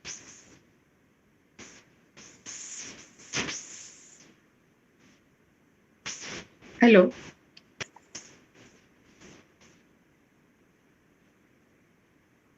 Hello. Sushimji, can you hear? Hello. I can hear, but now I'm waiting to allow me to start video and audio. Thank you. Okay, thank you, Sushim ji.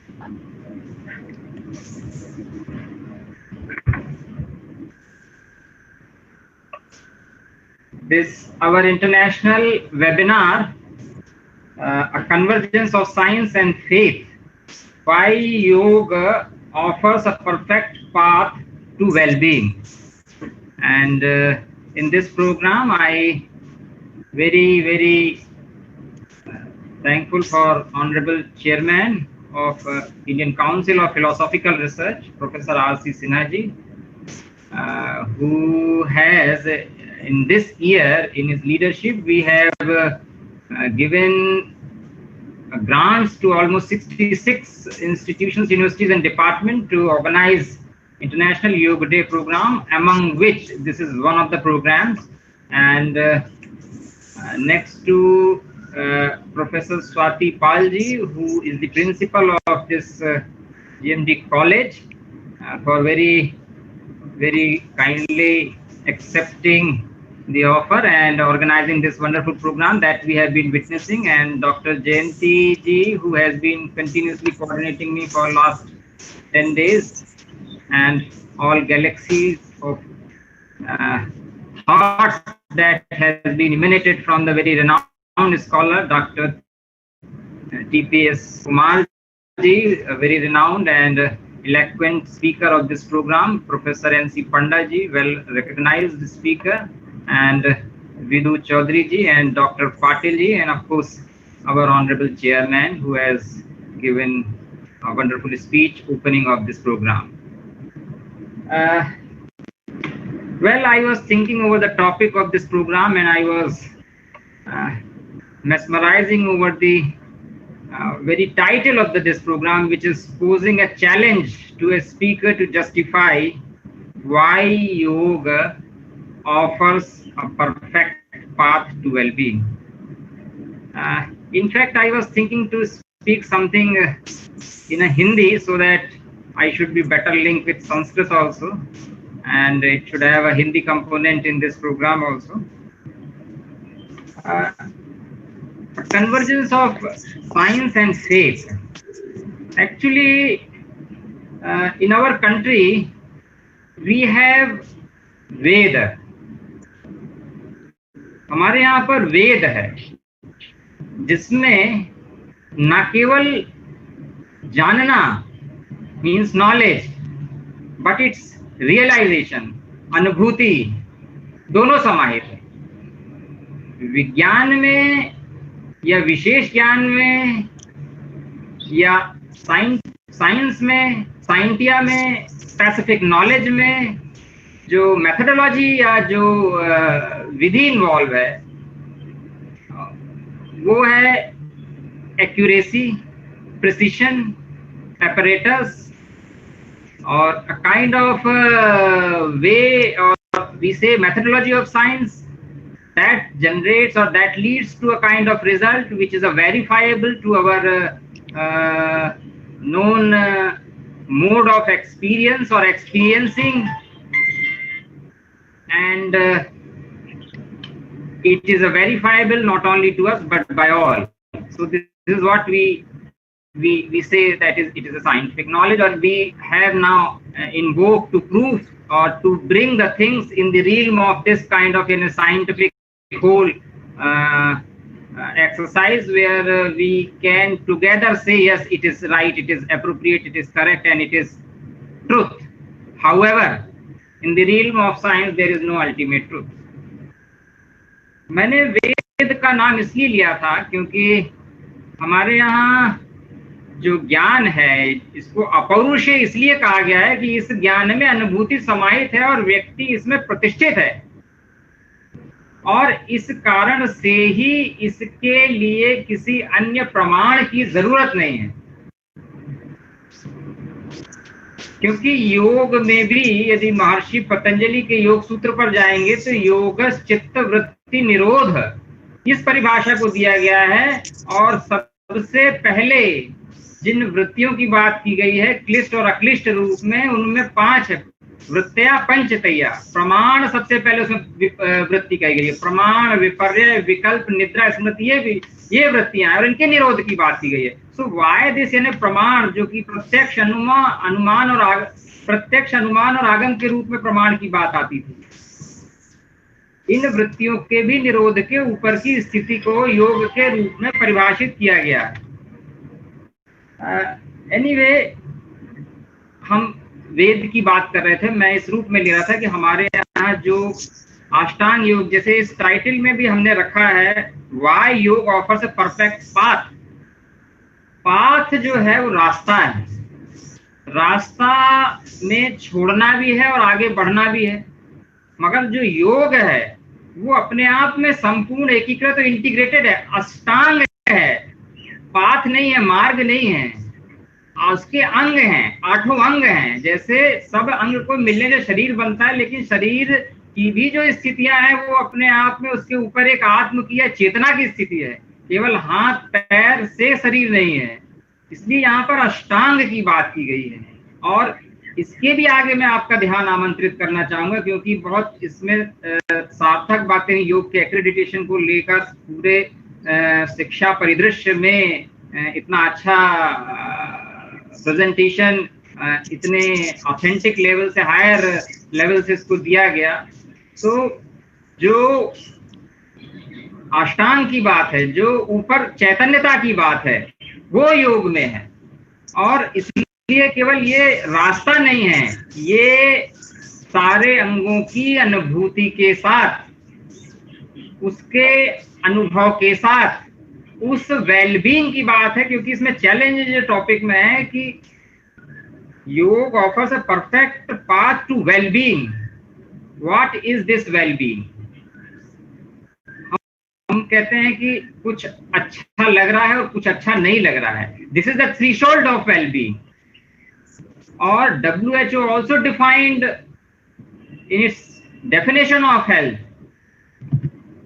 If we see just the definition of health, then it says health is a state of complete physical, mental and social well-being, and not merely the absence of disease or infirmity. कहने का ये भी अर्थ है कि जब I would like to attract attention over the feeling of well-being and definition of well-being, and to understand the essence of योग. ये जो well-being की फीलिंग है, ये जो कुछ अच्छा लगने की फीलिंग है और कुछ अच्छा नहीं लगने की फीलिंग है, इस अच्छा नहीं लगने की फीलिंग के आगे होता है डिसऑर्डर, जो कि फिजियोलॉजिकल हो सकता है, फिजिकल हो सकता है, मेंटल हो सकता है, साइकोलॉजिकल हो सकता है, सोशल रिलेशंस में हो सकता है, wherever we are integrated with our activity with others, ये वेलबींग में है। और इन सबको योग करने का, जोड़ने का जो माध्यम है जिससे जुड़ सकते हैं, they are all encompass under the definition and activity and achievement और कल्मिनेशन ऑफ योग।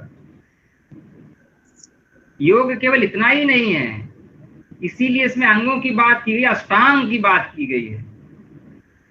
और यदि चित्त की वृत्तियों के निरोध की भी बात की गई, इसके पहले योग वाशिष्ठ के रूप में विदु चौधरी जी ने इसको लिया। वहां आधि और व्याधि अर्थात मेंटल, जो सबसे पहले अनवेलनेस भी शब्द ना लें, वेलबींग का वहां से च्युति होती है, अर्थात वहां से डिग्रेड होते हैं। यदि वेलबींग से, तो मानसिक स्तर पर होते हैं। और इसीलिए योग वासिष्ठ में मनः प्रशमनो उपाय योग इत्य शब्देन अभिधीयते, ये परिभाषा दी गई कि मन का शमित शांत एक स्थिर में होना। यहां पर योग को योग वासिष्ठ में परिभाषित किया गया। और जिस चीज की ओर मैं वेलबींग की ओर आपका ध्यान आकर्षित करना चाह रहा था, अमेरिका के इतने सारे सेंटर्स और number of more than 5 crore people of का ये डेटा स्टैटिस्टिकल इसके पहले आया। माइंडफुलनेस की बात आई, अवेयरनेस की बात आई, why this mindfulness is required and what it is going to do with, and how yoga is essential और यूजफुल इन इट। जैसे ही इंटरनेशनल सिनेरियो में जाते हैं, even in Indian scenario also, we are here talking with the lifestyle. Here the yoga is working. As much as now we have expanded with our activities and abound with our engagement in all kinds of education to financial to global to universal, whatever activities we are doing, we immediately become, or our consciousness become consumed in those activities.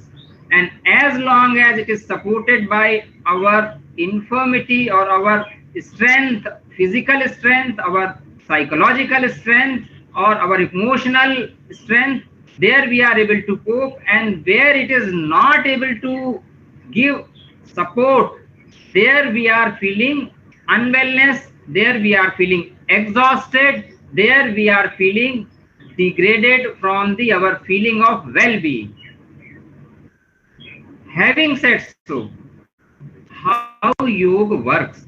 In fact, the very definition of yoga is union, and this union in its ultimate self is the union with the consciousness, which is called in the yoga as the Purush. In the yoga system or yoga philosophical system, if we have talked about the 25 elements, and then there is a element of consciousness or Purush, and rest are the 24 elements which are the formulation of the Prakriti or nature. They keep on changing and affecting on this Purush, and because of that, this Purush or this self or this consciousness perceives as an object or an object like.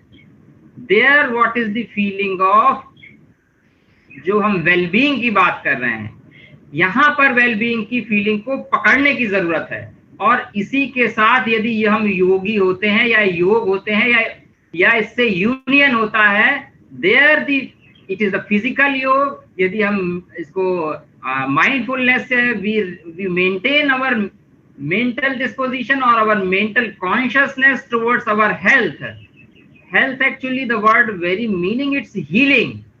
This process of healing, this gain of healing, this activity of healing should not be disrupted, should not be discontinued, should not be stopped. Otherwise there will be a state of disorder and disorder to disease. This is what is the meaning of well-being. How we can be well-being? When we go further in talking like this, there we come to the realization of this well-beingness. And this realization of well-beingness is in our Indian tradition for thousands of years has been practiced and called as a Vidya, as Veda, that is knowing and realizing both. From where this well-being comes, descends, realized, attained, and we become like that.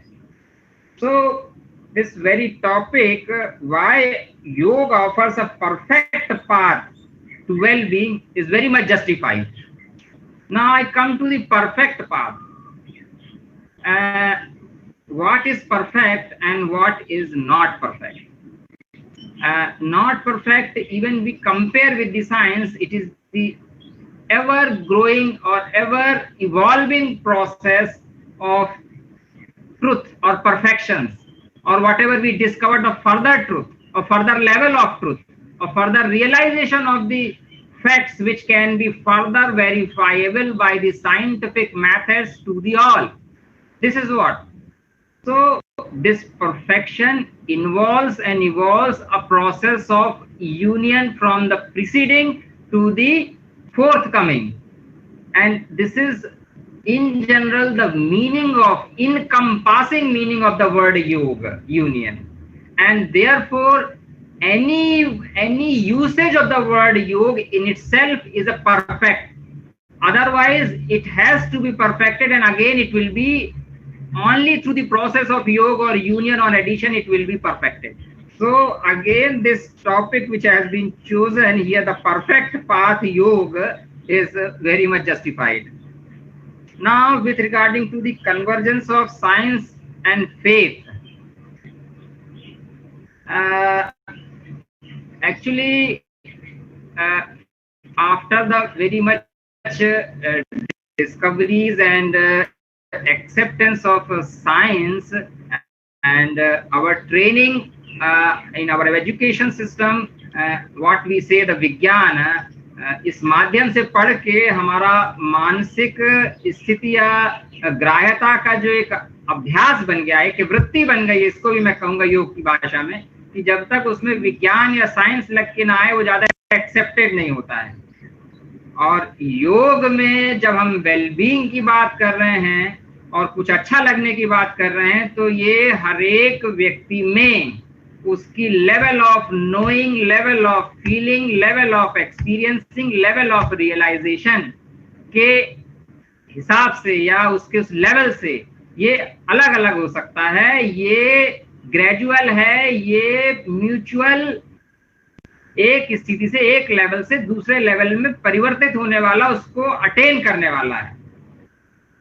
तो यहाँ पर जो science या विशेष ज्ञान की बात है, verifiable by all in all time through all medium, is to be defended, क्योंकि जो वेलबींग है वो हर व्यक्ति में हर स्तर पर अलग अलग हो सकती है, लेवल ऑफ अचीवमेंट से। डिसऑर्डर्स अलग अलग हो सकते हैं। Now we can formulise, we can generalise as much as we have discovered the methodology, or we have stock of the level of knowledge to prove it. That is what we are going with this our accreditation of yoga education in higher education system. That is, we are scientifically or making it as a science. But as long as this tradition has been continuing for thousands of years and it is surviving, and now it is being discovered again and brought back, that for our lifestyle where we are consumed with our daily activities and we are losing energy because of we become the object of our ongoing or ever going activities. We have to rest, we have to stop, we have to energize. So therefore, thereby the practice of yoga or itself, the discovery of yoga within ourselves, for re-energizing ourselves, for resting within ourselves, or realizing that sthir sukham asanam within ourselves is important, and it is a matter of not only discussion but is a matter of जिसमें स्थिर होना है। इस दृष्टि से योग जो है वो महत्वपूर्ण है।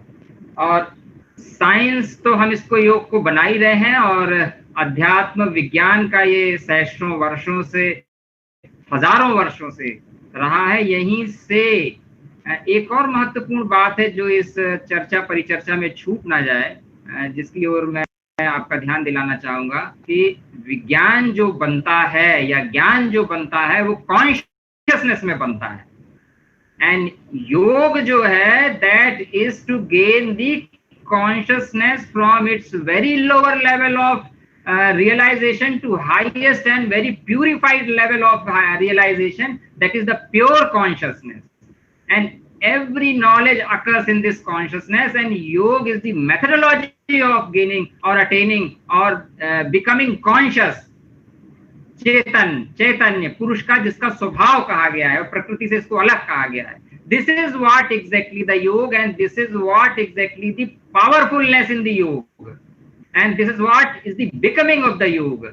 क्योंकि चेतना जब तक बढ़ेगी नहीं तब तक ना केवल ज्ञान को लेने का, उसको ग्राह्य करने का, उस पर अवस्थित होने का, उस और ज्ञान के चैनल को खोलने का आज एक यदि कैपेसिटी है कि हम 100 किताबें दिमाग में, 1000 बुक्स दिमाग में, आई मीन टू से information, there has to be further our demand for capacity to have not only this unlimited of information in our mind.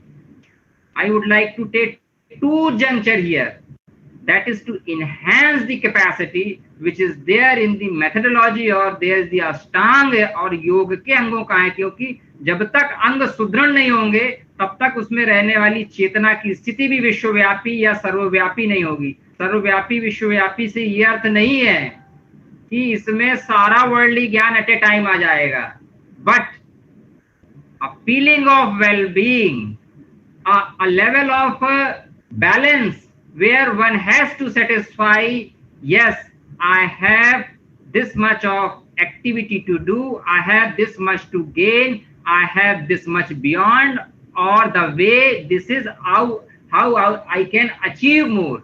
This is what we are going in the deeper level of yoga with the methodology of all yogic knowledge that we gain. This is what is important. This is what is keeping the yoga ignited, practiced and communicated over the centuries, thousands of years to unlimited of the years in future. इसीलिए यहाँ पर life style की बात आती है कि कहाँ पर च्युति हो रही है. Anyway, I have talked about the lifestyle. So I was just discussing on the science and also the frontiers of the science and our tendency or our a practice, or that is going with our temperament or going with our methodology of education, that to the level of scientific knowledge we gain something, but this science itself occurs in the consciousness, and this consciousness or this union of ever-growing consciousness, this is what is involved in the yoga and is evolved with the yogic practice to unlimited. This is what we are saying here, the perfect path of well-being, because it maintained both things.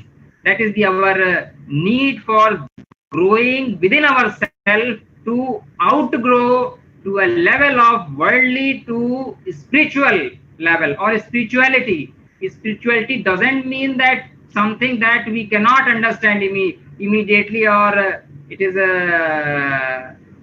is something which is of course the consciousness actually the seat of all knowledge, and to knowing consciousness only the way or only the finding is that I am conscious.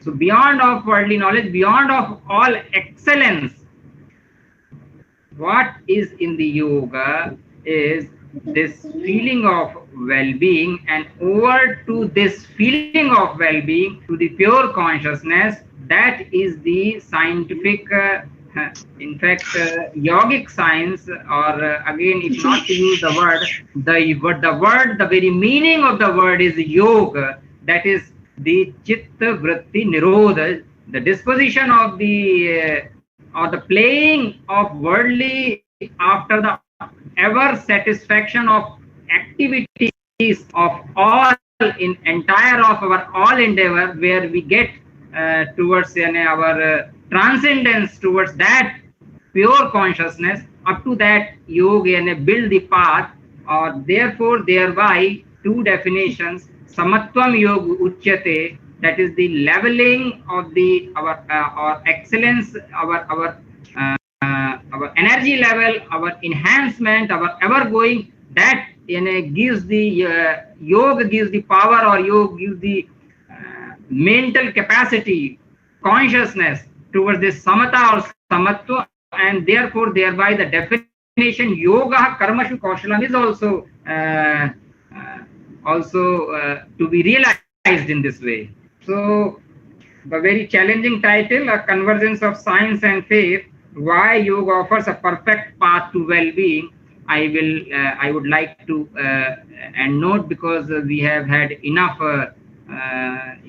enlightened discussion on this, and I would like to invite to all our viewers or all our people who are connected towards the feeling of well-being and getting connected with the yoga practices towards this feeling. So therefore thereby we will be successful in our this organization of this program, and of course our interest in yoga and our practice of yoga. With this note, I would like to thank Jayanti ji. In fact, organizer, we are together in ICPR and the college. So I would like to thank particularly all our people who are connected with us. Thanking you all. Over to Jayanti ji. Thank you, Sushim ji.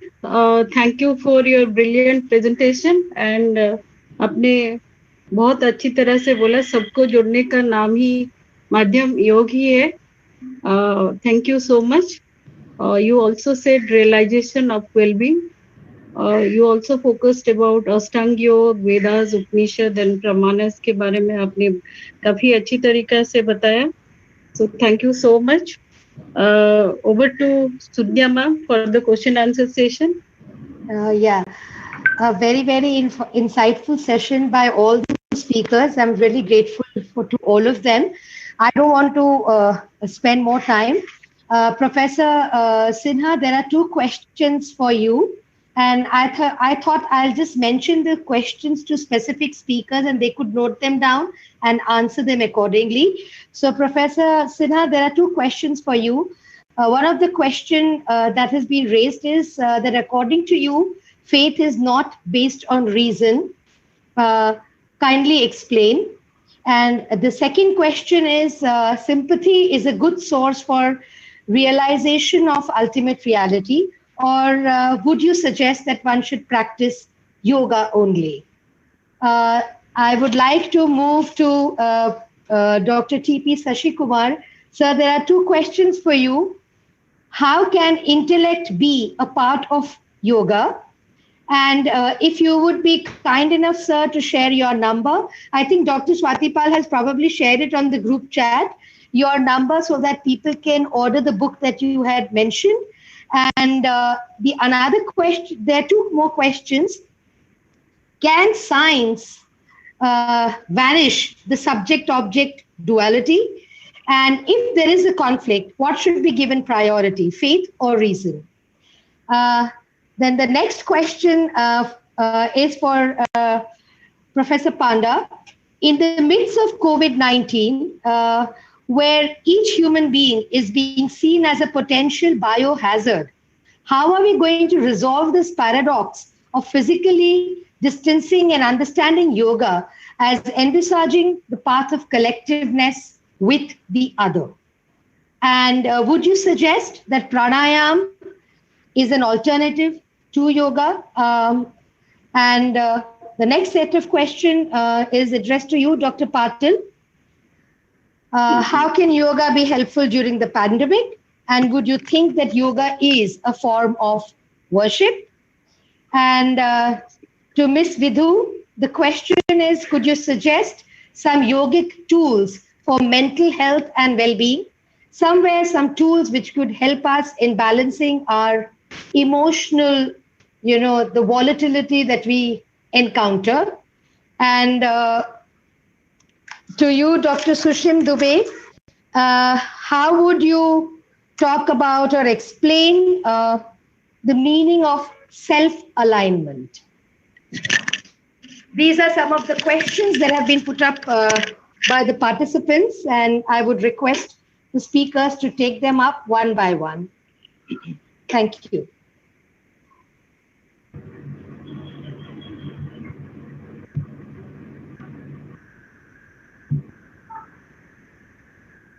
I understand that there might be some speakers may have left.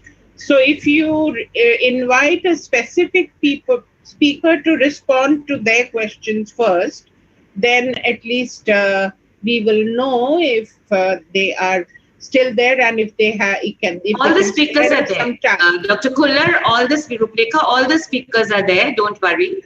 They're all there. Oh, all right. Okay. And whoever is ready to speak first I think everybody's been asked to unmute. Whoever feels ready to answer their question, please go ahead. Yes, thank you. Dr.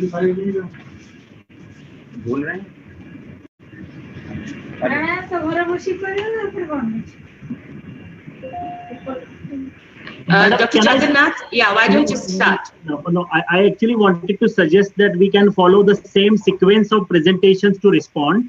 So there is an order. Right. This should be the order, I think. Yes, he's right, Dr. Jagannath. Then I think Professor Sinha would be starting first. Yeah. I can't seem to see Professor Sinha though.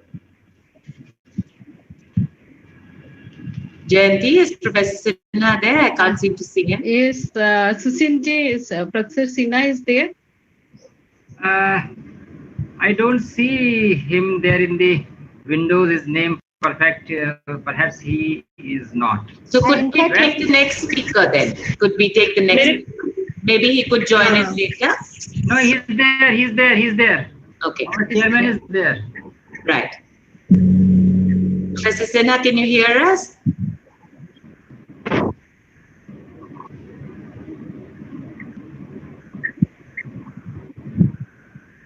So I think the audience is going to very soon have to leave. So why don't we go with the next speaker? Professor Sinha can take the question. Yes, yes, sir. Please, please. Yeah, I am Dr. TPS. Yes. There was 2 questions. One is on intellect, whether it is part of yoga. Do you believe emotion is part of yoga? Then intellect is also part of yoga. Emotion is the software, then intellect is the place where you keep your data. If all the indriyas are controlled by manas, manas is where the emotions, quest, I want, I want, I want, I want. That's instantaneous, intuitive, very, very basic, simple feeling. Then intellect is what controls it. Keep saying, keep quiet, and give reasons, match with what you have in earlier, compare it with what the brain, the buddhi which we have, and then decides what is to be looked at, what is to be heard. Therefore, the processing of what we call it as thinking, that happens with the brain, the data being put. That means like a computer where you have data has to go and the software has to work.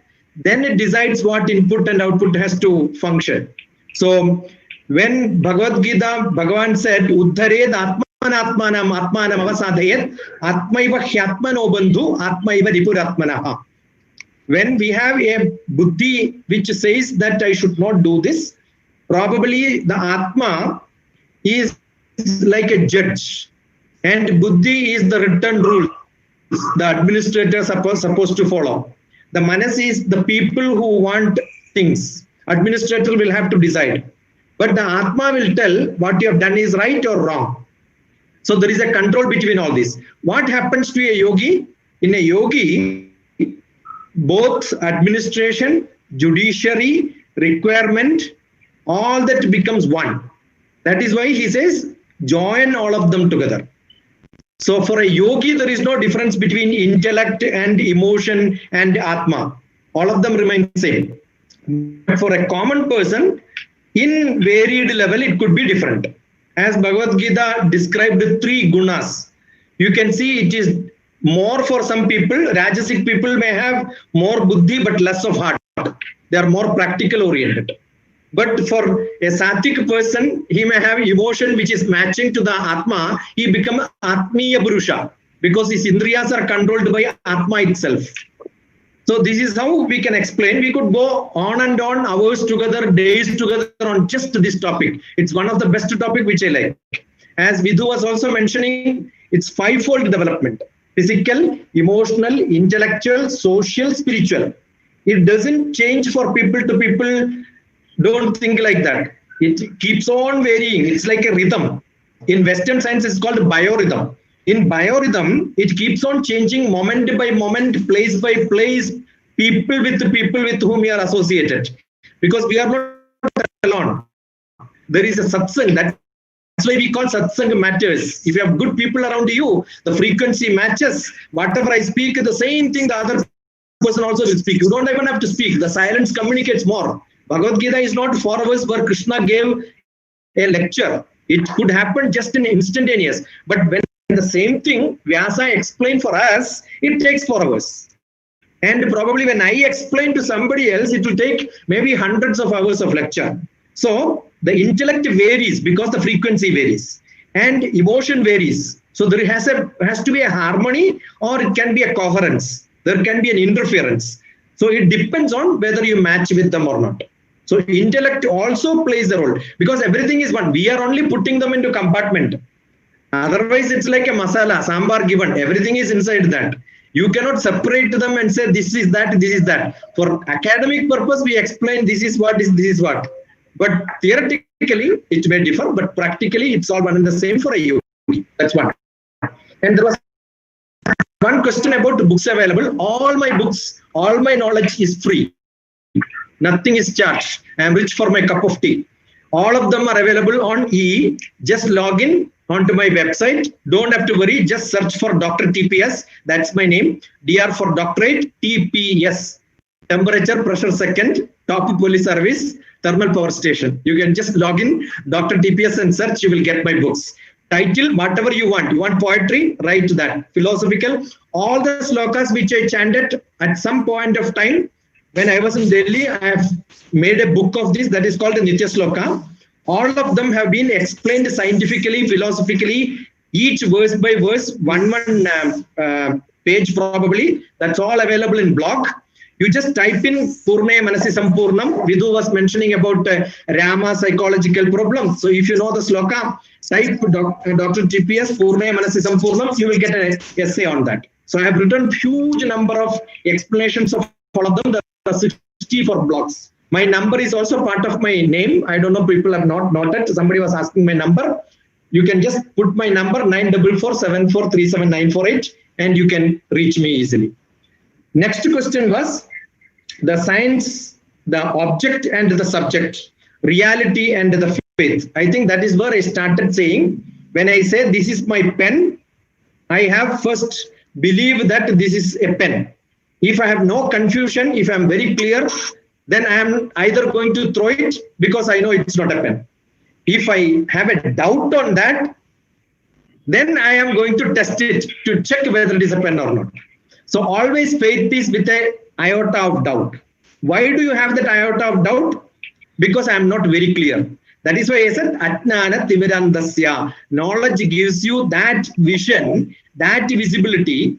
That vision is called the philosophy. And when that vision becomes with all that greatness, with the highest knowledge, that becomes Sudarshana. That Darshanam is not the I Darshanam. Vidhu was again mentioning that. That philosophy is that Darshanam which I have based on my earlier knowledge by the blessings of my Guru. Probably that is what we do in education. I will show a small picture of an elephant and tell this is elephant, this is elephant, this is elephant. When I am teaching, I know this is not elephant, this is picture of an elephant. That is symbolization. But why am I teaching it? When a real elephant comes in front of me, the child who learned what is elephant will know, oh, this is what I have learned in my childhood. That relationship is built instantaneously. That is what is practical. So is there a difference between what is material and what is spiritual? What is life? What is not having life? See, if I zoom my hand inside, I will get a cell. When you have cell, it is part of biology. That means there is life. But I zoom further, 10 to the minus 13, then there is no life. It becomes atom. I still further go inside, then you get into not microbiology, it gets into nano. When it gets to nano, we don't call it as biology, we call it as technology. So at what level you zoom and look at will tell you whether you have biology or the life is lost. That means consciousness is lost. Connectivity is lost. Then you go inside, then what you will see is technology. You go still further inside, you will see atom. Still you go further inside, what you will see is electrons, protons, neutrons. Still there is a life, but it's a determined life, controlled by somebody else. And that is what Upanishad says, Yata Pindhe Tada Brahmande. In the same speed, same orientation, everything spins. Who controls this? That when you have got agglomeration of different cells in different style with a consciousness put together, that is what we call it as the cell is called or the Annamaya Kosham. That is my body. But it has got an outer layer which is called the prana, we call it as pranamaya kosha. Once the pranamaya kosha is lost its association with my cell, it becomes just a material. If it doesn't, it becomes an energy, consciousness associated with that. But when these two have an attached manonmaya kosha, vijnanamaya kosha, that you can see an emotion, then an intellect, then anandamaya kosha. Anandam will come only when you have a society around you, that's satsang. If satsang is not there, either sadness or your joy have no meaning. If I don't have anybody known, and if I get an award and I go to the center of the street and say, I got this award, people will say I'm mad. But if I tell the same thing with the people who are associated with me, I have a consciousness. So the body and the consciousness, the chit and the chaitanyam, the life and the jivatma, the paramatma and the jivatma, all of them join together. Then we have the ultimate body, which is called the anandamaya kosha. And that has to be shuddham, clean. That is what the Shuddha, so Sapta Shuddhi says, Pranamaya, Annamaya, Anonmaya, Vijnanamaya, Anandamaya, Kosham, Me, Shuddhyandam. How does it happen? It happens only when Vak, Manat, Chakshu, Srotra, Grana, Jihva, Redo, Buddhya, Agrudi Sankalpa, Me, Shuddhyandam. So Buddhi also has to be clean. So both questions, though it is different for me, most of them are same. Right? I think it's good enough. Otherwise, we will go on and on. Good enough, or you want something more? No, we have paucity of time. So I would kindly request everyone to always get back to me. Responses brief. You can always get back to me. Go to a number, go to my email and chat. I am available. Thank you so much. We will probably have a separate session with you one of these days. God bless you. You are doing wonderful.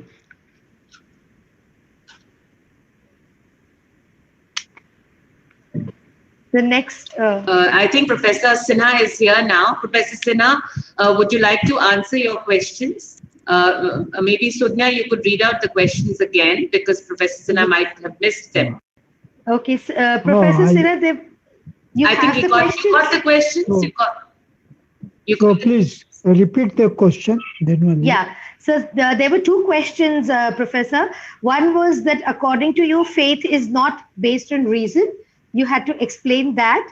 And the other was, is sympathy a good source for realization of ultimate reality? Or would you suggest that one should practice yoga only?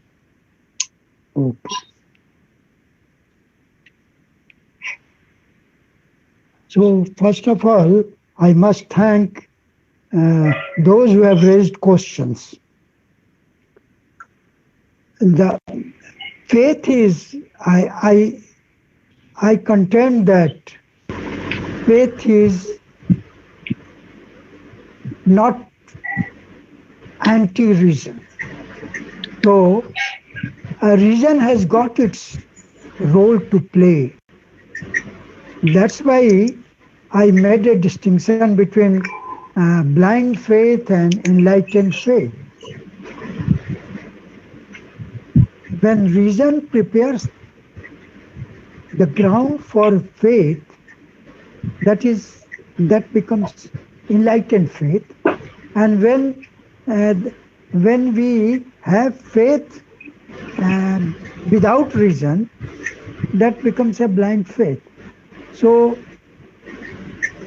if we take, for example, let me enunciate this concept with the help of Sri Aurobindo's The Life Divine. In The Life Divine, Sri Aurobindo contemplates that reason has got two functions.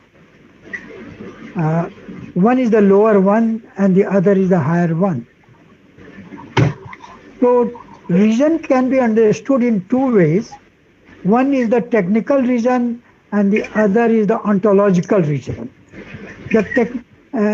What technical reason, a legislature having reason or an advocate pleading in the court, he has got reason. So that is a technical reason. But ontological reason is integral reason, and faith combined with the reason, and faith devoid of reason. So that's why I made a distinction that blind faith is devoid of rationality, and enlightened faith is backed by rationality. And the second question is that I explained that compassion is an essential component of the new normal society, philosophically speaking. And out of in compassion there are two elements. One is the empathy and the other is the sympathy. Sympathy rather prompts us to help others, and for well-being is a very wide term, and it is a comprehensive term, but I restricted it according to my own thinking, that if you are concerned to the downtrodden, if you are concerned to the subaltern, and technically which I have given the term Simant, so you cannot think of the well-being in a wide sense. But if you serve those who are on the margins, if you serve those who are besides the circle, so naturally you will get pleasure by serving others. So, but only the enlightened person, those who have got enlightened faith, can serve others and create an atmosphere of well-being. So for that, I referred a book written by Adi Guru Shankaracharya. That book is Atma Bodh. So ultimately, Atma Bodh will lead to compassion. Atma Bodh is essential for those who don't have Atma Bodh. They cannot serve others, and they cannot create an atmosphere of the well-being. So sympathy is a very essential component of the new normal society. That this much I have to submit. Thank you very much. Deepak, can you unmute all the speakers? They are saying that you have muted them, so they are not unable. They are unable to reach. I think it's Professor Panda who has to answer the next set of questions. Professor Panda. Sudhya ma'am, Professor Balagampati. He had to leave, I remember. No, he is there, but he is muted. So he is asking for unmute him. Okay, I'll address Professor Bala the questions that have been sent to him. I'll address it to him. Professor Panda, if you could answer the question, please. Yes, please repeat the question again. I think the question was that in the midst of COVID-19, where each human being is seen as a potential biohazard, how are we going to resolve this paradox of physical distancing and understanding yoga as envisaging a path of collectiveness with the other? Yeah, actually, a good question, because you see, if you are connect these two things, yoga means to connect, and COVID-19 means it says you should keep distance. So this is the contradictory. This keeping distance from other. Actually, according to a yogic point of view, you should do some sorts of yoga asanas by keeping distance from other. It's not that combinedly like Sangatshadhang, Sampadadhang, it's not like that you'll go together and sit together and having all these yogic asanas at a time. It's not that. So I will suggest, yes, COVID-19 pandemic is very much serious nowadays, especially in India. And in that point of view, we the Indian people, we the Indian students must follow the guidelines of the COVID-19 as being always Mantralaya, and that Mantralaya also specifically speaks about some the importance of yoga also. because we Indians, we know all about the yoga and its impact on our body and mind, both. So this is the disease. This is the disease is not seen, but still to boost the immunity power. That's why it is advisable for those who are patients, those who, for our students also, who want to know. Because yes, you can do separate yoga asanas and pranayama. Because you see, not combinedly. Combinedly means you have not to sit with other, because this is most advisable that you should sit separately and do your exercises separately. Exercise, yoga is not mean exercise, because some people directly they take it. Yoga means exercise. Yoga means not exactly the exercises all that we are doing nowadays. Yoga means which is specified by our yoga pandits, by our seers. You should follow certain books, certain rules, what are different type of asanas, how to do it with the advice of a proper guru or a teacher. You should follow the yogic postures. That's why it's separately, not together. I will advise not separately. And one more thing, especially he will speak or you the specifically, because yoga, it is told in Shiva Samhita also. I will quote one verse from Shiva Samhita. Yoga is not common for all. I mean, it's not that common exercise. I'm talking about that yoga, dharana, dhyana, samadhi, the three upper levels. Higher levels of yoga is little bit different than our the five others, asana, etc. But what is it says? Yoga shastra midam gopyam asmabhi paribhasitam subhaktaya pradatavyam trailokye cha mahatmane. According to Shiva Samhita, it is explained here. This yoga shastra is now being declared by us is a very sacred doctrine, only to be revealed to a high soul devotee or a pious devotee. It's not that is the bhakti yoga. I'm talking about the bhakti yoga, which the yoga Shiva Samhita explains. So a pious devotee is eligible to get this yoga doctrine from his guru throughout. This is told by Shiva Samhita. So this is something secret, the higher level. Dharana, dhyana, samadhi. It is very higher level of yoga meditation, and one have to follow our shastra and its advice properly. Thank you. Thank you. Should I address the next question to Dr. Patil, or would Professor Bala like to answer? Mr. Bala is there, so he is saying you have to unmute him. I just don't know. So could Dr. Patil answer the question in the meantime? Yeah, sure. Yeah, so Dr. Patil, you remember the question? Do I have to repeat it? Yeah, I have that. One is about how can yoga help in pandemic, and is yoga worship, something like that. Yeah. Fine. I think there are many better equipped persons to answer these questions on panel rather than me. But I think since they have asked, I will make a my contribution to answer that questions. I think it is now very widely recognized. If you see the literature which is around, you can do the web search and you see some of the presentations include Acharya Nagendra ji recently.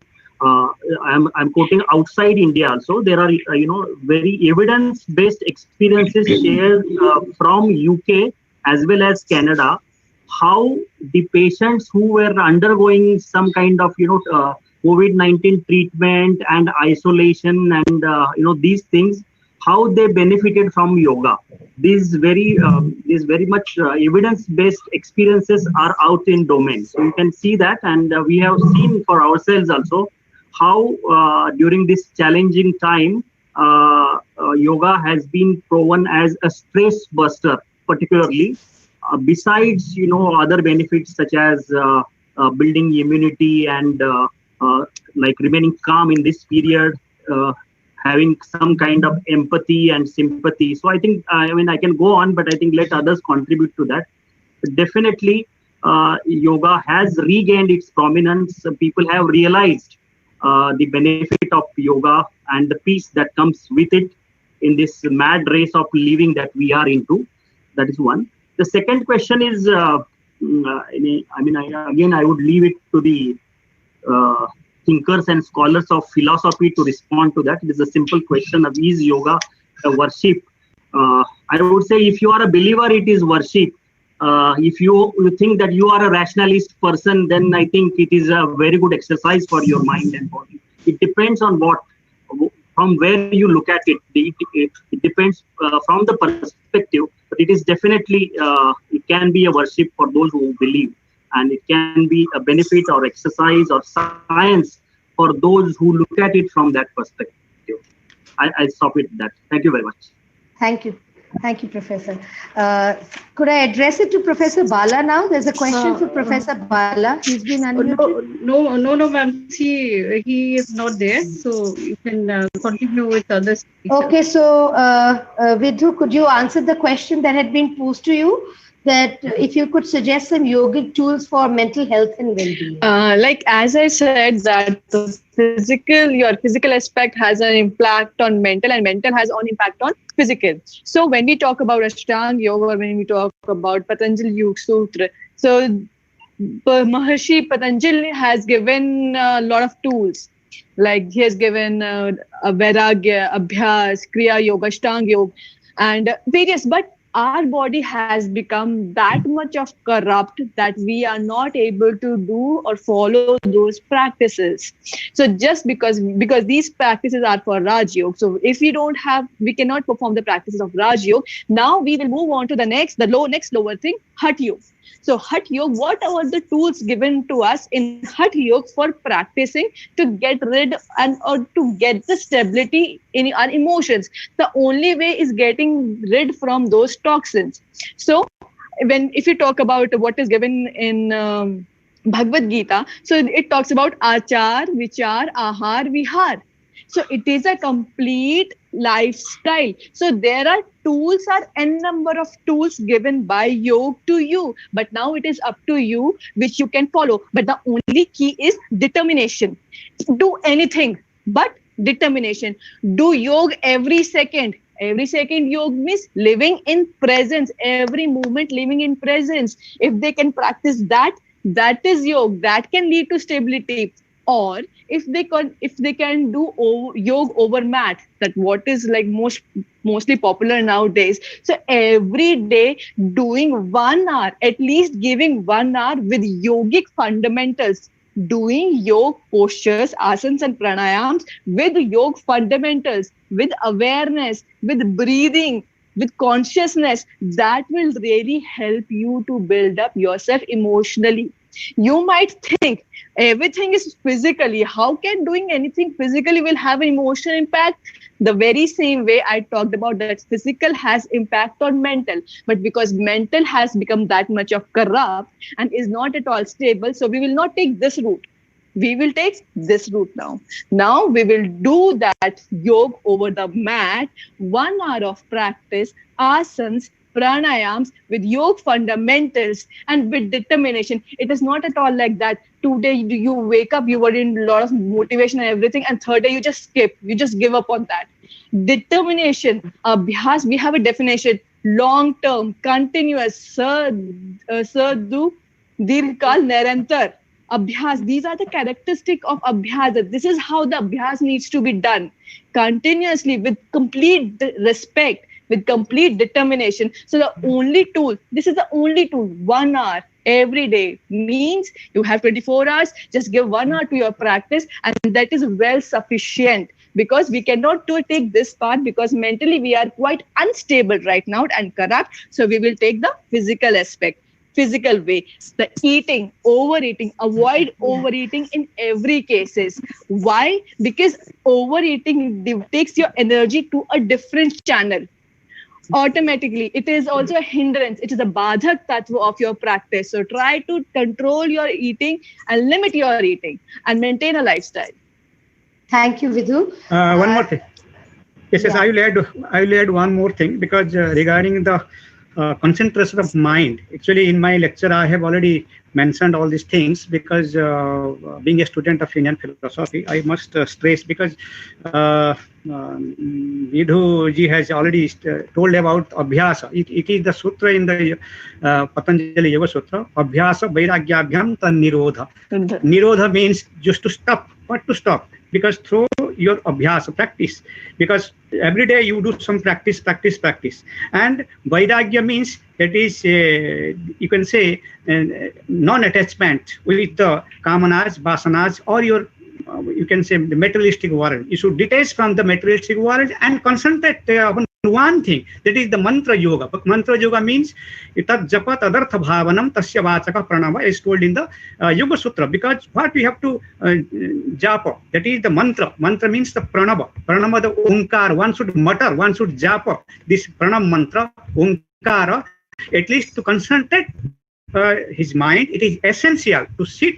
Stiram sukham asanam. You sit comfortably, and with the mind should be positive. With positive mind and having some bliss on your mind and posture also, you sit comfortably, and then you start some type of meditation. Okay, first day your mind will not static. First day you will mind your goal here and there, because taname manaha shiva sankalpamastu. So concentrate your mind first day, then second day, then third day, and after 5 to 10 days after, you will see your mind is now well conformed. Mind will come to a particular point. That is, then your mind will be more particular towards a subject.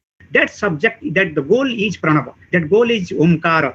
Already I have explained it. It is in my lecture already. This is pranava, omkara. That Patanjali, as well as in Bhagavad Gita, Krishna has also explained this. Giram ekam aksharam. Ekam aksharam means that is pranava. So one person who is facing all these mental tensions, mental problems, mental instability, he must concentrate his mind and muttering or japa this pranava, onkara, for the concentration of mind. And after 1 month or 2 or 3, definitely one day he must get the success. His mind will be confirmed. His mind will be positive towards to get any subject. This, and if his mind is positive, I think no hindrance, no problem will enter into his mind. So mind is, if it is positive, then body also will be positive. So he will free from all the diseases. Immunity power will be already boosted. So that is, I think he will free from all the mental tensions and agonies and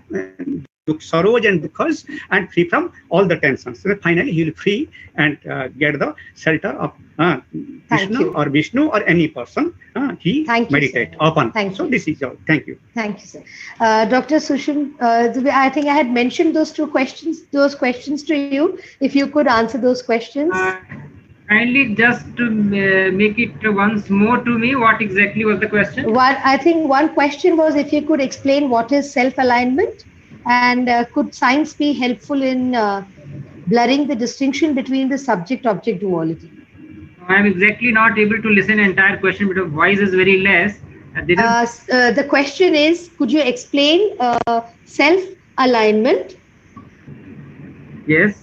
And the other is science helpful in blurring the distinction between the subject-object duality? Well, self-alignment or self-evolving or self-realization. In fact, we are modifying the terminology in order to become clear what we are discussing or what can be discussed or what should be the answer altogether. So this is what is the yoga or the yoga shastra or yogang that is meant for, or that is to bring our own self at the level of achievement or realization of chitta, or to become the conscious or chitta sadrishya. So that is what is the chitta vritti nirodha, and all methodology or here we have taken the path is in that sense only.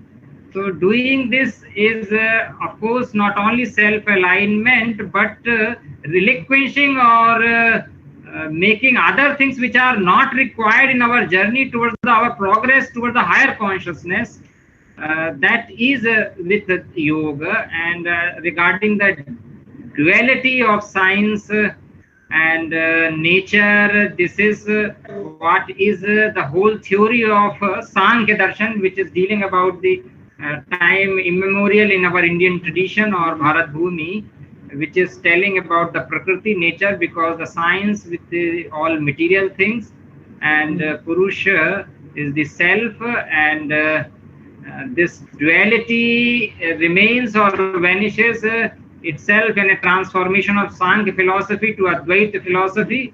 So whole question and discussions of in philosophy here involves an answer to this question.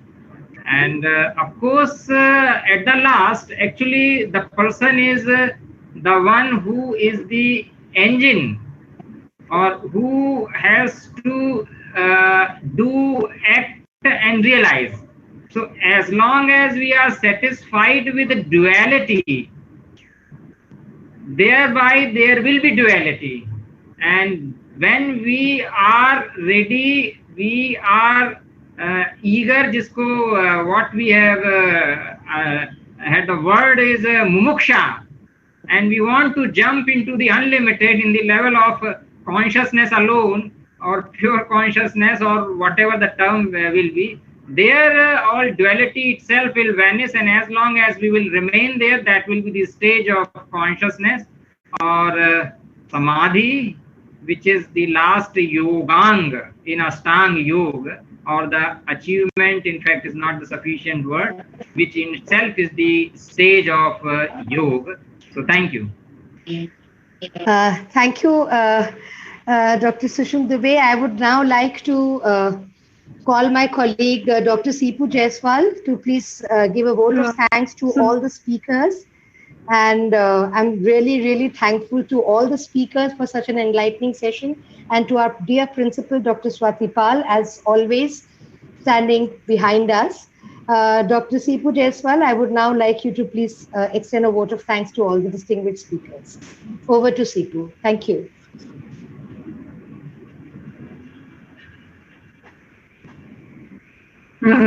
नमस्कार।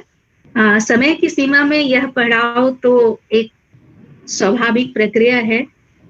ज्ञान विज्ञान की ऐसी प्रवाह हमेशा बहती रहे, इसी कामना के साथ मैं आज के इस प्रेरणादायक उद्बोधन के लिए आप सभी का बहुत बहुत आभार प्रकट करती हूँ।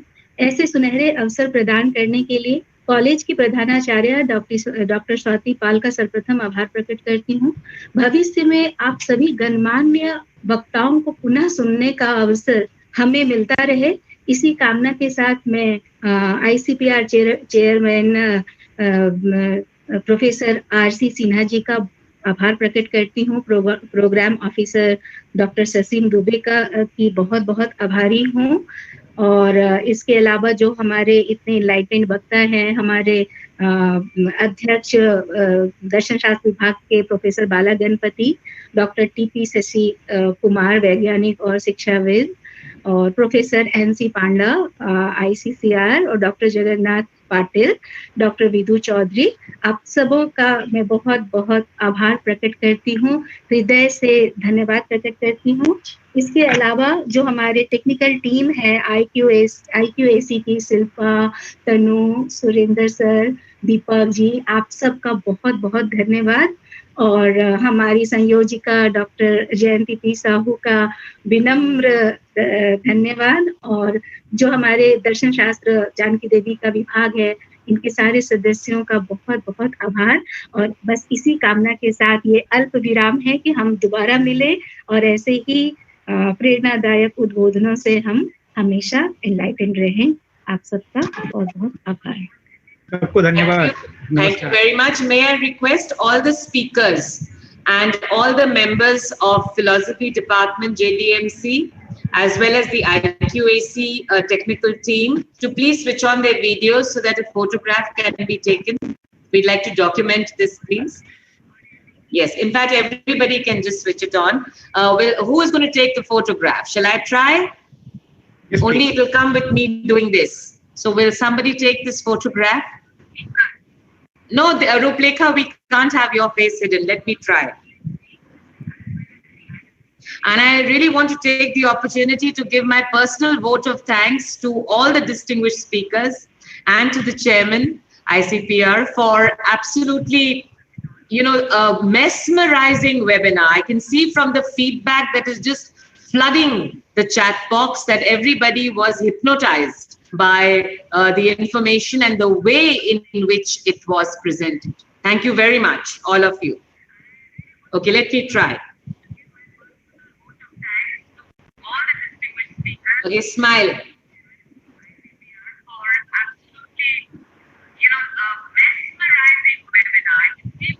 Right. Thank you very much. Thank you very much. बहुत शुक्रिया. Shukriya, sir. Thank you, Dr. Pal. Thank you. Thank you to all the speakers too. Thank you. Yes. Are you going to stay on for some time, the organizer?